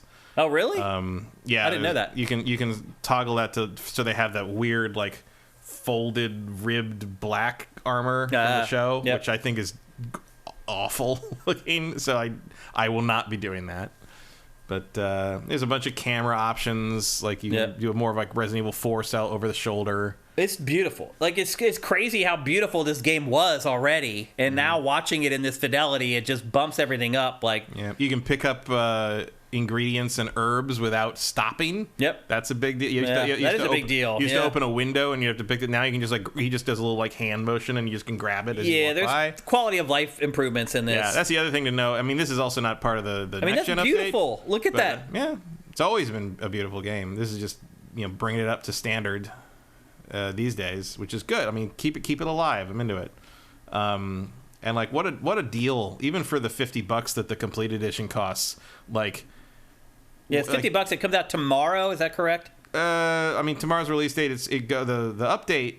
If you already have it, the update goes live in 30 minutes on perfect timing on PC and Xbox, and it goes up midnight local to whatever your local time midnight is on PS5. Yeah. They sent me a code for PS5, so that's what I've been playing, and it runs great. It is pretty big though. The file size was like 45 gigs, I think it was. It's hard. 80 is my limit now. Yeah. Also, that's the only one with the haptic feedback. Yeah, and I will say that it's not great. I certainly didn't expect that. It's there. Like, you notice it every once in a while, but it's one of the worst implementations of it I've seen so far. It doesn't seem like they put a ton of work into it, which I don't blame them. This game is so huge. To go back and retrofit the whole thing with haptic feedback would be quite a project. So I understand why they didn't. But yeah, don't go into this thinking like it's going to change the game with the DualSense haptic feed. It doesn't. It's very, very subtle. In fact, I noticed more of the noise coming from the controller than the actual like resistance when pulling the triggers and things like that, which is a little odd. But I am hooked on this game again. I'm totally sucked into the world, and I've played this already. I finished the game already. Now, I'll say this. I have not played the DLC, and that's something else we should mention. Great. You can start this at the DLC. They will prefab a character for you that's at the appropriate level, and they will just give you enough skill points to build the Geralt that you want. Yeah, so that was both DLC had that when they launched. They're very willing to let you just jump into the new content. And and you can do that here, or when you start, you can choose to play vanilla Witcher 3. You can choose to play Witcher 3 with the DLC, the 2 DLC packs built into it already, or you can choose to jump straight to either of the DLC packs. Yeah, so they're very big on the options. Yep. Like even the new camera, you can set the new camera style for every for combat, for exploration, for indoors, for being on the horse, not being on the horse. Like they added everything they could think of. They fixed a bunch of quests that had been broken forever. There's a couple of quests that had bugs where like you could make them uncompletable. And those are all fixed now. And they even said that your saves, if you have saves where those quests are broken, they should work now. It's they I will gotta give CD Projekt Red that they work on their stuff, man. They don't give up every time. I mean, look at what they've done with Cyberpunk, and they always give it away for free. Like they've always done that with the enhanced editions of the Witcher games. It's like, here's a free update. I will say this: like, after playing this, like, there are lots of elements of Cyberpunk that are a step back from this game. It's really hard to believe that Cyberpunk came so much later. Yeah, but I think this lends itself to a lot of that more easily. The setting and the characters. Like, Cyberpunk is a tougher nut to crack on that. I think I give them credit on that in the sense that I say the side quests and the side stuff in Cyberpunk is not nearly as compelling as any of this. I don't really have a solution to that. Like, it's all the same stuff. Like, there's not as much stuff happening in the Cyberpunk world as there is here. Like, you go off the beaten path and you find these peasants and they got a griffin problem. And you can go to the farm and see that you investigate the farm, and the griffin will find the tracks of the griffin. Well, the griffin's mad because this other thing happened. And Cyberpunk doesn't have that. It turns out his wife was murdered. Right. Or the griffin's That's mad because the eggs were stolen by the werewolf, but the werewolf is his daughter. And it's like by the end of the side quest, you're like, where am I? That's what happens in this game. And like, I wish I had played this again before playing Cyberpunk, because playing this now, it shows me why I was so excited for Cyberpunk. Yeah. Because if it had all the stuff that this game has in a Cyberpunk world, it may have been the game of forever. Yeah. And it reminded me too how I watched the demo at E3 and how I got so wrapped up in it because I had played this game. Mm-hmm. And I was like, man, they can't do any of that stuff worse than they did it in The Witcher 3. It's going to be at least as good as or better. And as it turns out, I was wrong. And now maybe you understand why I was a little underwhelmed by Cyberpunk at the time. Because you had played it 4 times. This more I get it now. Yep. So I'm just going to say, if you have not played The Witcher 3, go buy this. It's probably the best game released in 2022. I'm not even like being a jerk. I'm just being honest. Like, if you've not played this game, I guarantee you fire this up, and within 90 minutes, you'll be like, damn, Shane was right. Yeah, I do like this better than anything that came out this year. I mean, that's true. And it's even 7 Elden years Ring and God of old. War. Yeah, they're not on par with this. Yeah. Not for me. That's what I'm saying. So, I was really impressed with this, and I'm going to fight now not finishing this game again, because I just totally got sucked into it all over again. Mm-hmm. And it really doesn't have that much to do with the visuals. They are better, and it runs way better than it used to, but it's not even about that. It's about all the intangible parts of video game development, and they just nailed it in this game. Like, I don't know, it's hard to put into words. Even watching this B-roll, I could see where someone would sit there watching this show and be like, Shane is just losing his damn mind. What the hell is he talking about? I'm telling you, play it. Play it. Buy it for $50, no one's going to regret it. If you even vaguely like RPGs, I guarantee if you buy this for $50, you will not regret it. I guarantee it. So, Witcher 3 Complete Edition, now available starting tomorrow for PC, PS5, and Xbox Series. I can't recommend it enough. There are a few rough edges here and there, but as Matt said, this game has gone through so many quality of life tweaks, and just cleaned up the code and various broken things in it. The code is clean now. It is absolutely worth your time in 2022. I highly, highly recommend it. Any last words for that? No. We already know that you love the game. Yeah.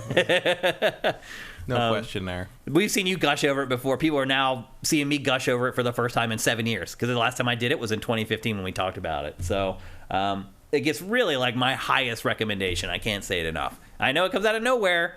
It's Q4, and you're like, oh, but Shane, all these new games come out. I'm telling you, this is better than all of them. Mm-hmm. It just is. And it's gigantic, and it has 2 huge DLC packs in there. Like, you get your money's worth and then some. So the DLC is really good. Yeah. Like, Blood and Wine is maybe a better story than the main game. I'm really interested to see what they do with the remake of the first.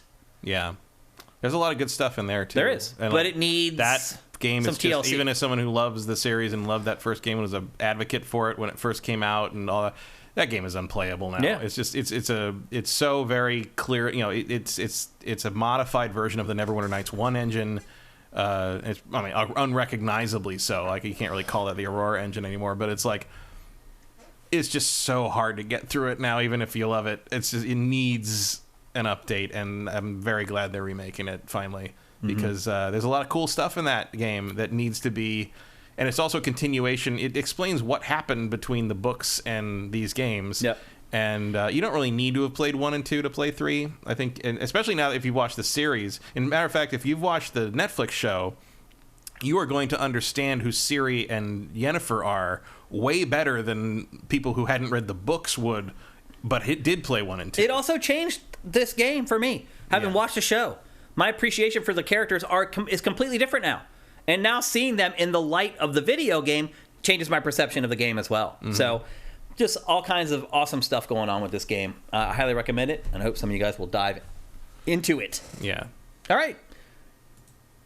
It's time for Name That Game. But since this is the last normal episode of GameFace, because we're doing our Game of the Year awards on Friday, we're doing a double dip. We're doing 2 bouts of Name That Game on today's show. And I think I timed out the show okay. I think we're going to have enough time to do it and get in a little bit of Q&A at the end before we leave you guys for the holidays. So, 2 rounds of Name That Game. And I should bring up again that I still haven't heard from the person who won 2 weeks ago. So hit me up and I'll get you your free game.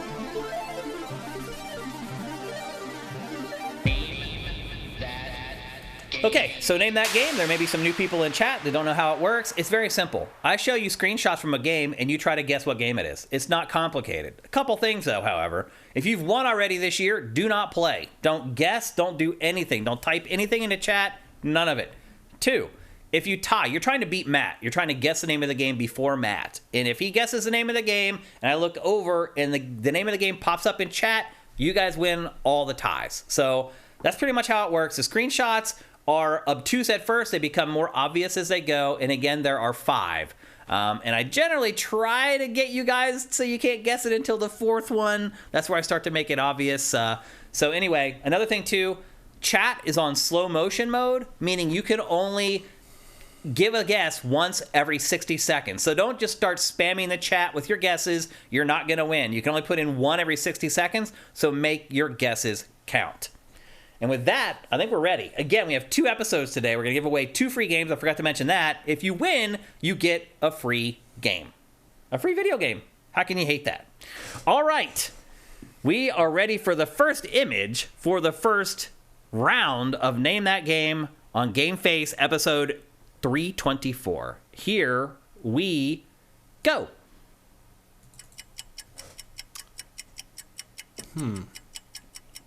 Body Harvest, no. Now remember, if you've won, don't play, don't guess, don't do anything. Just sit back and chill and let everybody else have their fun. And by the way, in a couple weeks, everyone will be able to play again. Lost World, no. Dauntless, no. It Takes Two, no. Mass Effect 1, no. Control, no. Mario Odyssey, no. 2 guesses for Mass Effect, no. Ratchet and Clank, no. Lost Planet, no. That's a good guess, Norix. Ammo Clip 20, PSO2, no. That's Phantasy Star Online 2, no. Sniper Ghost Warrior Contracts 1, no. Super Mario Butts, no. Modern Warfare 2, no. Lesteved, you can't just guess Star Wars. You have to guess the specific game. And I should have mentioned that too. You can't just guess a franchise. You have to guess the actual entry in that franchise. Mirror's Edge, no. Ice Climbers, no. Horizon Zero Dawn, no. Okay, we're going to image 2. In 3, 2, 1.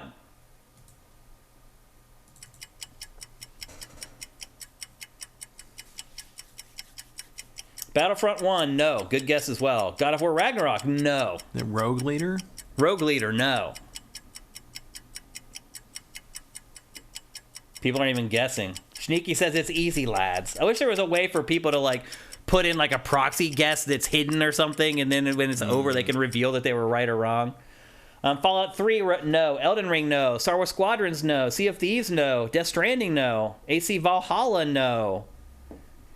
Justin Horman, I just wanted to hear him say Super Mario Butts. Diablo 3, no. Star Wars Knights of the Old Republic 2, no. All right, we're going to image 3. We made it to the... Nothing in Star Wars Knights of the Old Republic 2 that's that big. All right, we're moving on to image 3. We made it to the 3rd image. That's good for me. Go. I recognize that cylinder. This one should give it away. You guys should be able to get it from this. A Plague Tale, no. Uncharted 2, no. Red Dead 2, no. You guys should be able to get it from this one. Look close, look hard. Rosencrantz, thank you for subscribing at Tier 1. Veritas just got it. Destiny 2. He got it. Congratulations, Veritas. Here's your round of applause.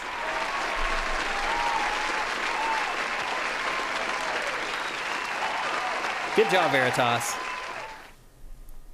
This whole thing should have given it away. The lighting, the grass, the module in the top left.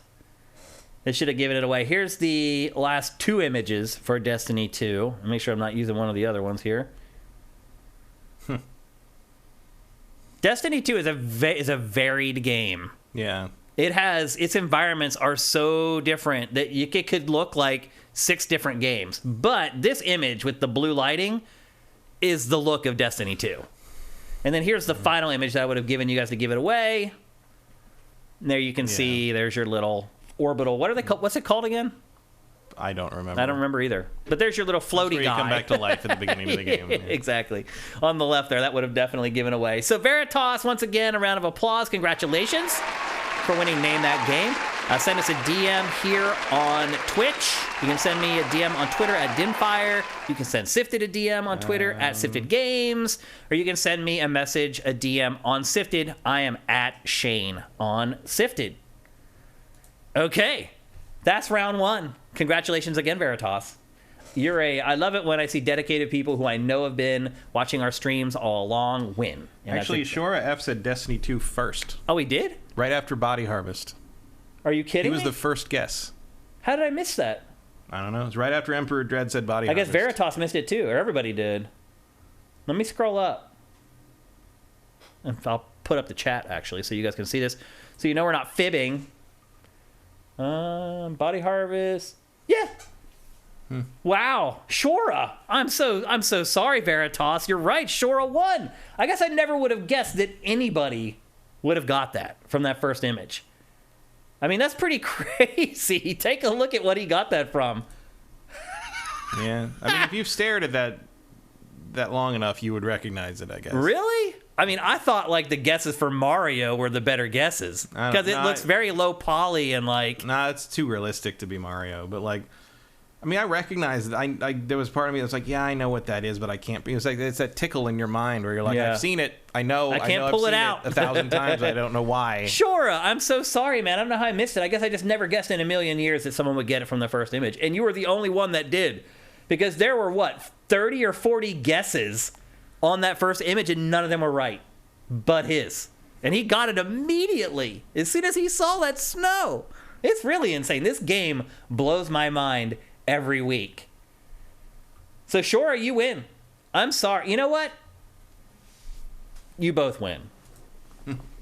I will send a free game to both you guys. So it's my fault, Veritas, that I messed up and I didn't see that Shora had won. So I'll send free games to both you guys. Congratulations to Shora for actually winning. But since I told Veritas and gave him the round of applause, once I do that, someone's won.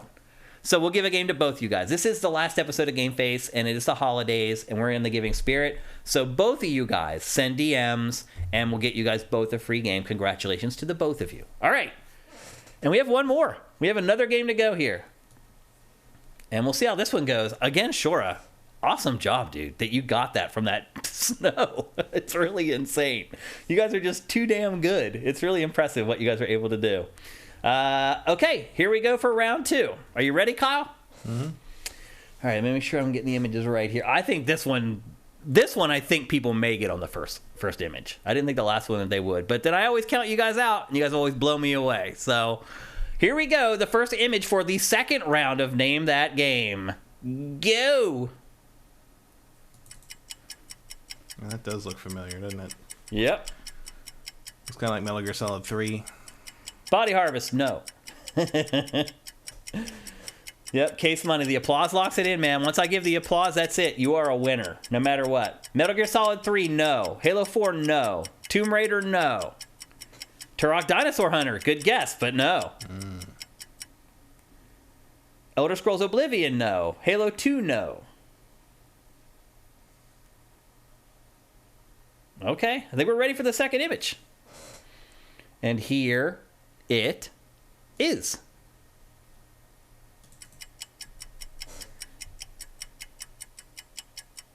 Dark Forces 2, no. Metal Gear Solid 3, no. I think we've guessed all the Metal Gear games at this point. Armored Core, no.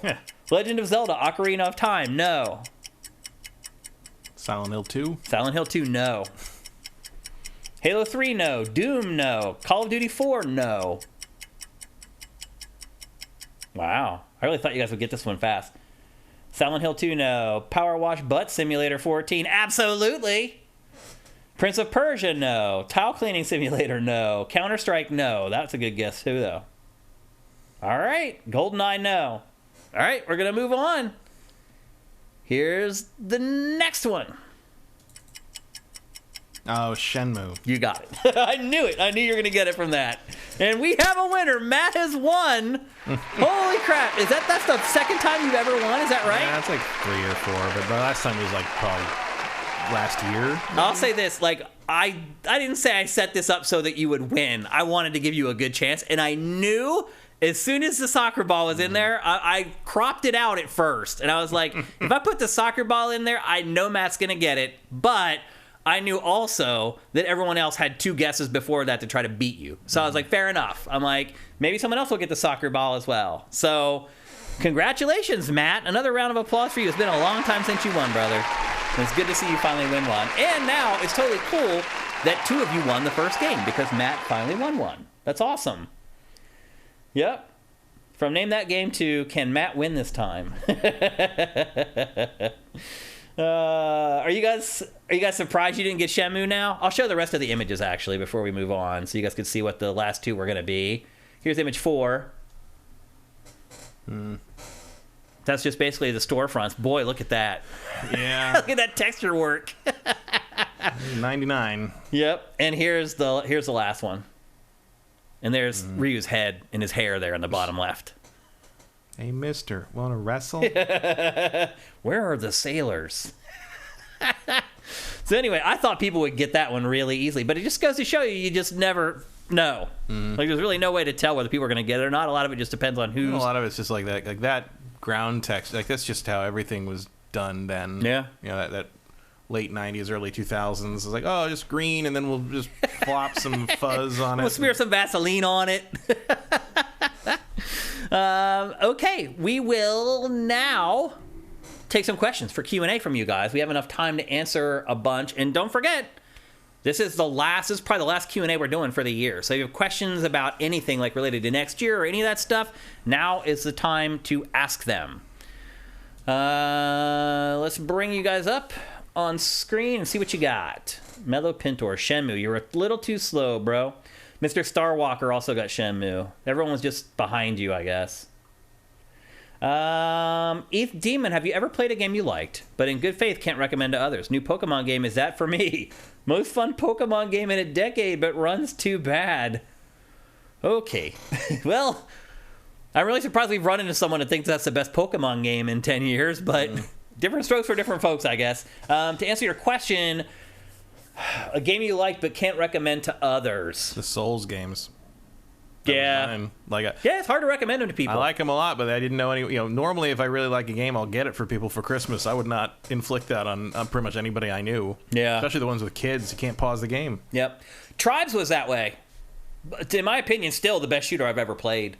I still can't convince people to play it because it's too complicated. You have to fly while you're shooting, and people just can't get over it. They just won't. I feel like they fight it. Because you can get good. Like, I got good enough in Tribes that I could shoot with the weapon that pretty much everyone uses, the spin fuser, which is just a frisbee that you fire. And I could be in air with a jetpack and someone else in air with a jetpack, and I could shoot them in midair. I could time them descending with my spin fuser and hit them. But other people I tried to turn onto that game, they hated it. They're like, I don't want to fly and shoot. The same reason a lot of people hated Call of Duty Infinite Warfare. Everybody just wants boots on the ground. Everyone wants to be the same thing that they've been doing for years and years. It's very hard to convince people to break out of their comfort zone. So for me, it was Tribes. I have been an evangelistic person for Tribes for 20 years now, maybe. And I've struggled to get anyone to get into it the way that I have. I had one friend in Philadelphia who loved Tribes as much as I did, and everybody else was like, you're crazy. Why do you play this game? So that's one for me. And it is challenging. Like, it does take a lot of practice to learn how to ski, how to fly, and how to time people. Like, I could hit people with a spin fuser from like half a mile away. I could see them skiing down a hill, and they're just a pixel. And I could shoot and time that spin fuser to hit them like a mile away. But you have to practice a lot, and people just weren't into it, and I understood it. So, yeah, in good faith, it was hard for me to recommend it to other people, but I absolutely loved it. El Guapo3385, what's your hype level / expectations for The Last of Us HBO show? Mine are sky high. Yeah, pretty high. I am up there, man. Like, it's right up there with, like, the new Game of Thrones show. Like, I'm that excited for it. Like, well, I would put it way above the Game of Thrones. Well, yeah, you didn't like Game of Thrones, but I did. So I'm just showing you on my scale where it is, and it's up there, man. Like, my big hope is that I can get my wife into it and she'll want to watch it going forward. That she'll get hooked into it like she did Game of Thrones and a couple other shows. She doesn't watch a lot of TV. So if we can find a show that we both like and we can watch together, that's a thing that we can do together. She didn't like Andor? No. She did not. I didn't get her to sit down and watch like the first couple episodes to get her into it. She would catch like patches of it as I was watching it. Yeah, it's not going to work. It would hook her in a little bit, and she'd ask me like, "What's that? Who's that?" Like, stuff like that, but she never sat down and watched episodes. I regret it now. I should have waited to watch the first episode when she was there, but I'm going to do that with The Last of Us, and I hope that she gets hooked and it'll be another TV show that we can watch together, but I'm really excited for it. And you too, Matt? I think everything they've shown so far has looked great. Pedro Pascal is a great choice. Yep. The fact that Troy is in the... Oh, I forgot. He's in a bit part. Yeah, they're both of them are. I forgot Ellie's voice actress's name. Yeah. But the fact that they're both endorsing it and on stage together with them and all it seems like they're doing it right. Yep. Because there've been a lot of adaptations that did not have that kind of respect for the source material or the people who made it, and that obviously Naughty Dog's involved. So getting Neil involved in it, elbows deep, was smart. Absolutely. The Legacy. What immersive sim do you recommend to scratch the Bioshock itch until Judas comes out? Could be a while. Although Shola, who's working on it, says maybe not as long as we think, which is encouraging. I'm not a fan of the arcane games like Prey and Dishonored. Well, then you're screwed. Yeah, there's not much else unless you want to replay there are no other great immersive sims. You can play the Montreal Eidos Montreal Deus Ex games again, I guess. Yeah, that's it. It's not much else out there. That's really, the genre. That's really all that it is. System Shock. People aren't making them anymore. Yeah. You're basically going to replaying other stuff. Old games, remakes of stuff. Yep. And then, obviously, when Judas comes out. But I don't know why you would be hyped to play Judas, but you don't want to play Arcane's. I don't know. I agree with that completely. I don't like really? Arcane's games very much. I mean, I like Prey, okay, but for the most part, I find them annoying. I mean, I'll say this: I like Bioshock more than Arcane's games for sure. But I really don't like the Arcane. I've really tried to play both Dishonored's and Prey. I mean, I like Prey. I didn't finish Prey, but I did. Prey was my favorite. Yeah, I definitely liked it the best of all of Arcane's attempts at that kind of game. And but yeah, I don't. They mostly leave me cold in a way that Bioshock just doesn't. Yeah, Deus Ex didn't. Bioshock's more interesting for sure. Yeah. JM Rain, thank you for all the tier 1 subs, man, that you're giving out to everybody in the chat. That's flipping awesome, man. We appreciate it. Sneaky, hope you all have a good Christmas. Cheers for the content. Thank you guys, by the way. People who show up for the stream, you guys make the show better. That's just the truth. You fact check us in real time, so we don't have to come back in next week's episode and be like, okay, this is what we got wrong in last week's episode. It gets fixed right away, live on the show. You guys ask great questions. You guys, a lot of the times I'll look over in the chat and something you guys say will remind me of something that I needed to talk about regarding a specific game that I was going to forget. So you guys absolutely make this show way better. So thank you for being here every Tuesday to make our show better. I really, really appreciate it. You guys know I love you and appreciate you. I'll say it till my dying day. Ashes in the Hourglass. Considering the size of the install base, do you think GTA 6 will come out on PS4 and Xbox One? Good question. No. They're building it so that it will run on these No, it's not going to happen. No. It makes a lot of financial sense. But by the time it happens, you'll be far. Yeah, you may be worried about, is it going to come out on PS5 at that point? Yeah, pretty much. Worry about the PS6 version, frankly. Mr. Starwalker says, I think I said it 2 seconds after the image appears, but that's okay. Congrats, Matt. I mean, Matt literally said it instantly. I don't know how anybody could have beat him.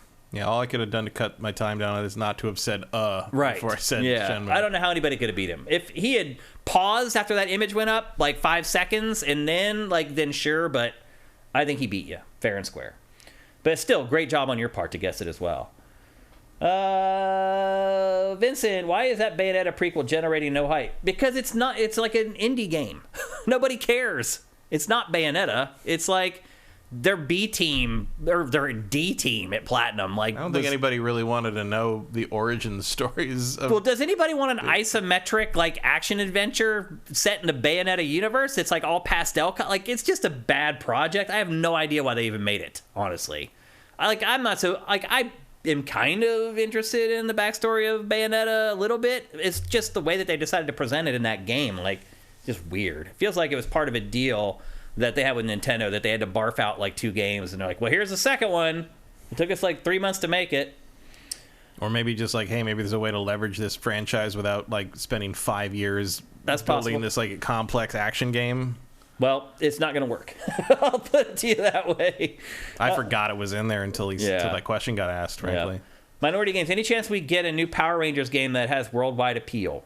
No.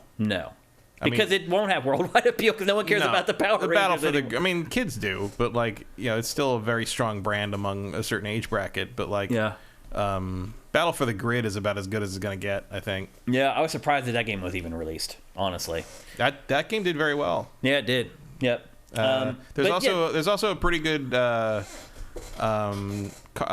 game, like a board game for it that Renegade Games makes. But in terms of video games, that's probably not so much. Power Rangers just aren't as big as they were when we were kids. That's just the truth of it. There's some kids that still like it for sure. It's not gone or dead, but it's just... they're definitely still a big deal in terms of nostalgia and stuff. But there's just not, the audience isn't universally there, and it's more of a thing that people like to remember when it's brought up, more than a thing people immerse themselves in still. That's complete collection that they did a few years ago of like all the series, all the seasons, didn't actually sell that well. People just aren't willing to drop that kind of money on watching, pretty dumb shows from when they were kids all over again, that you can just get on YouTube if you just do a search. I think, there's not much there, really. I think a fighting game that includes all the different permutations, like that, the Grid game is, I think that's about as what it should be. Yep. Congrim 1, thoughts on Microsoft offering Sony Call of Duty on PlayStation Plus? I think it's a panic move to close the deal and not lose $3 billion on a broken deal. I think everything that Microsoft is doing right now is a panic move. It's panicking, yes, because the deal should go through, and for whatever reason, it's really insane, Matt, that they're putting Microsoft through the ringer on this like this. Yeah, I mean, it'll probably go through in the end. I don't think they're worried about the $3 billion. I think that they want Activision Blizzard, and they know that $3 billion is a drop in the bucket. They want to get on with it. That's the thing. Yeah. It's not even like a panic move about money. It's a panic move about like probably part of their ongoing strategy involves having Activision locked down and in the house. Yeah. And if that doesn't happen in time, they're going to have to re-strategize, and nobody wants to do that. Yeah. So, I mean, $3 billion is not nothing, even to Microsoft, but that's not what's driving all this. They're just like, at this point, they're willing to say whatever they need to say to get the deal to go through, because they know that they're buying talented people, and like, even this old IP that PlayStation is just sadly and pathetically holding on to, like their lives depend. It really is a sad look what PlayStation is doing right now. It's kind of pathetic what PlayStation is doing right now. But Microsoft has the forethought to say, you know what? Even Call of Duty in 10 or 15 years won't be that big of a deal, because we will have worked with these talented people for a decade and a half, and who knows what IP will come up with that it will not have to appear anywhere else but our platforms. So it's pathetic watching Sony so desperately trying to hold on to this one element of this big deal that Microsoft is about to sign. And Microsoft is just like, oh, really? Whatever. Like, okay, you can have Call of Duty on your subscription service and it still won't bother us. Like, this whole thing has just been crazy watching this go down. First of all, like, this deal should have went through like forever ago. Like, I still don't understand what these regulatory agencies are doing. It makes no sense whatsoever that this deal hasn't gone through. So if you're a PlayStation fan, thank your lucky stars that this is happening, because it never should have happened. You're getting way more than you should have got. Rosencrantz, what's your most anticipated game for 23? You have to wait till Friday for that. One of the awards we give out is our most anticipated game for 23. Jerry B. Matt, do you have any good movie recommendations other than Batman, RRR, and Everything Everywhere All at Once? The Menu. The Menu? The Menu. Don't sleep on The Menu. Okay. Very good. All right. Red Fox 1980. Also, apparently the Guillermo del Toro Pinocchio is very good, but I haven't watched it yet. No. Is it good? It's supposed to be good. I haven't heard a single negative thing about it. Wow. From anybody. Okay. It looked interesting. Red Fox 1980. I wonder if that's for Red Fox, the actor. What? The Red Fox 1980. Well, I think Red Fox was with 2 X's or 2 V's. It was with 2 X's. But I just wonder if it's just an homage to. I don't know. To him. I mean, there is such a thing as a red fox. That's true. In fact, most foxes are red. Is the MGS remake a real thing? The news pops up every E3 Game Awards, and would it sell work in 2023 because it was a bunch of mini games? What would make it work? It would absolutely work. If they announced a remake of Metal Gear Solid on that we would have talked about it for like 30 minutes. Yeah, but then you'd have, do you use the old voices? Yeah. We have to pay royalties for the voices. They would all come back up. And David Hayter would probably have some things to say because he got blackballed from 5. Right. you would stir up a lot of drama by trying to bring those games back. I'm here for it. And yeah, I mean you could, but again, Konami is probably not going to do No, that. Konami, if it's going to happen, Konami will just license out the IP to PlayStation or some other developer or publisher, and they'll handle it. I think it's possible, and I think it would be gigantic. I think it would be the biggest thing that would have been announced at the Game Awards, for example, if they had announced it. So, is it a real thing? No. Could it be a real thing? Absolutely. But Konami won't make it. What else we got here? Cinetyke, Ellie from The Last of Us games equals Ashley Johnson. Not sure what that means.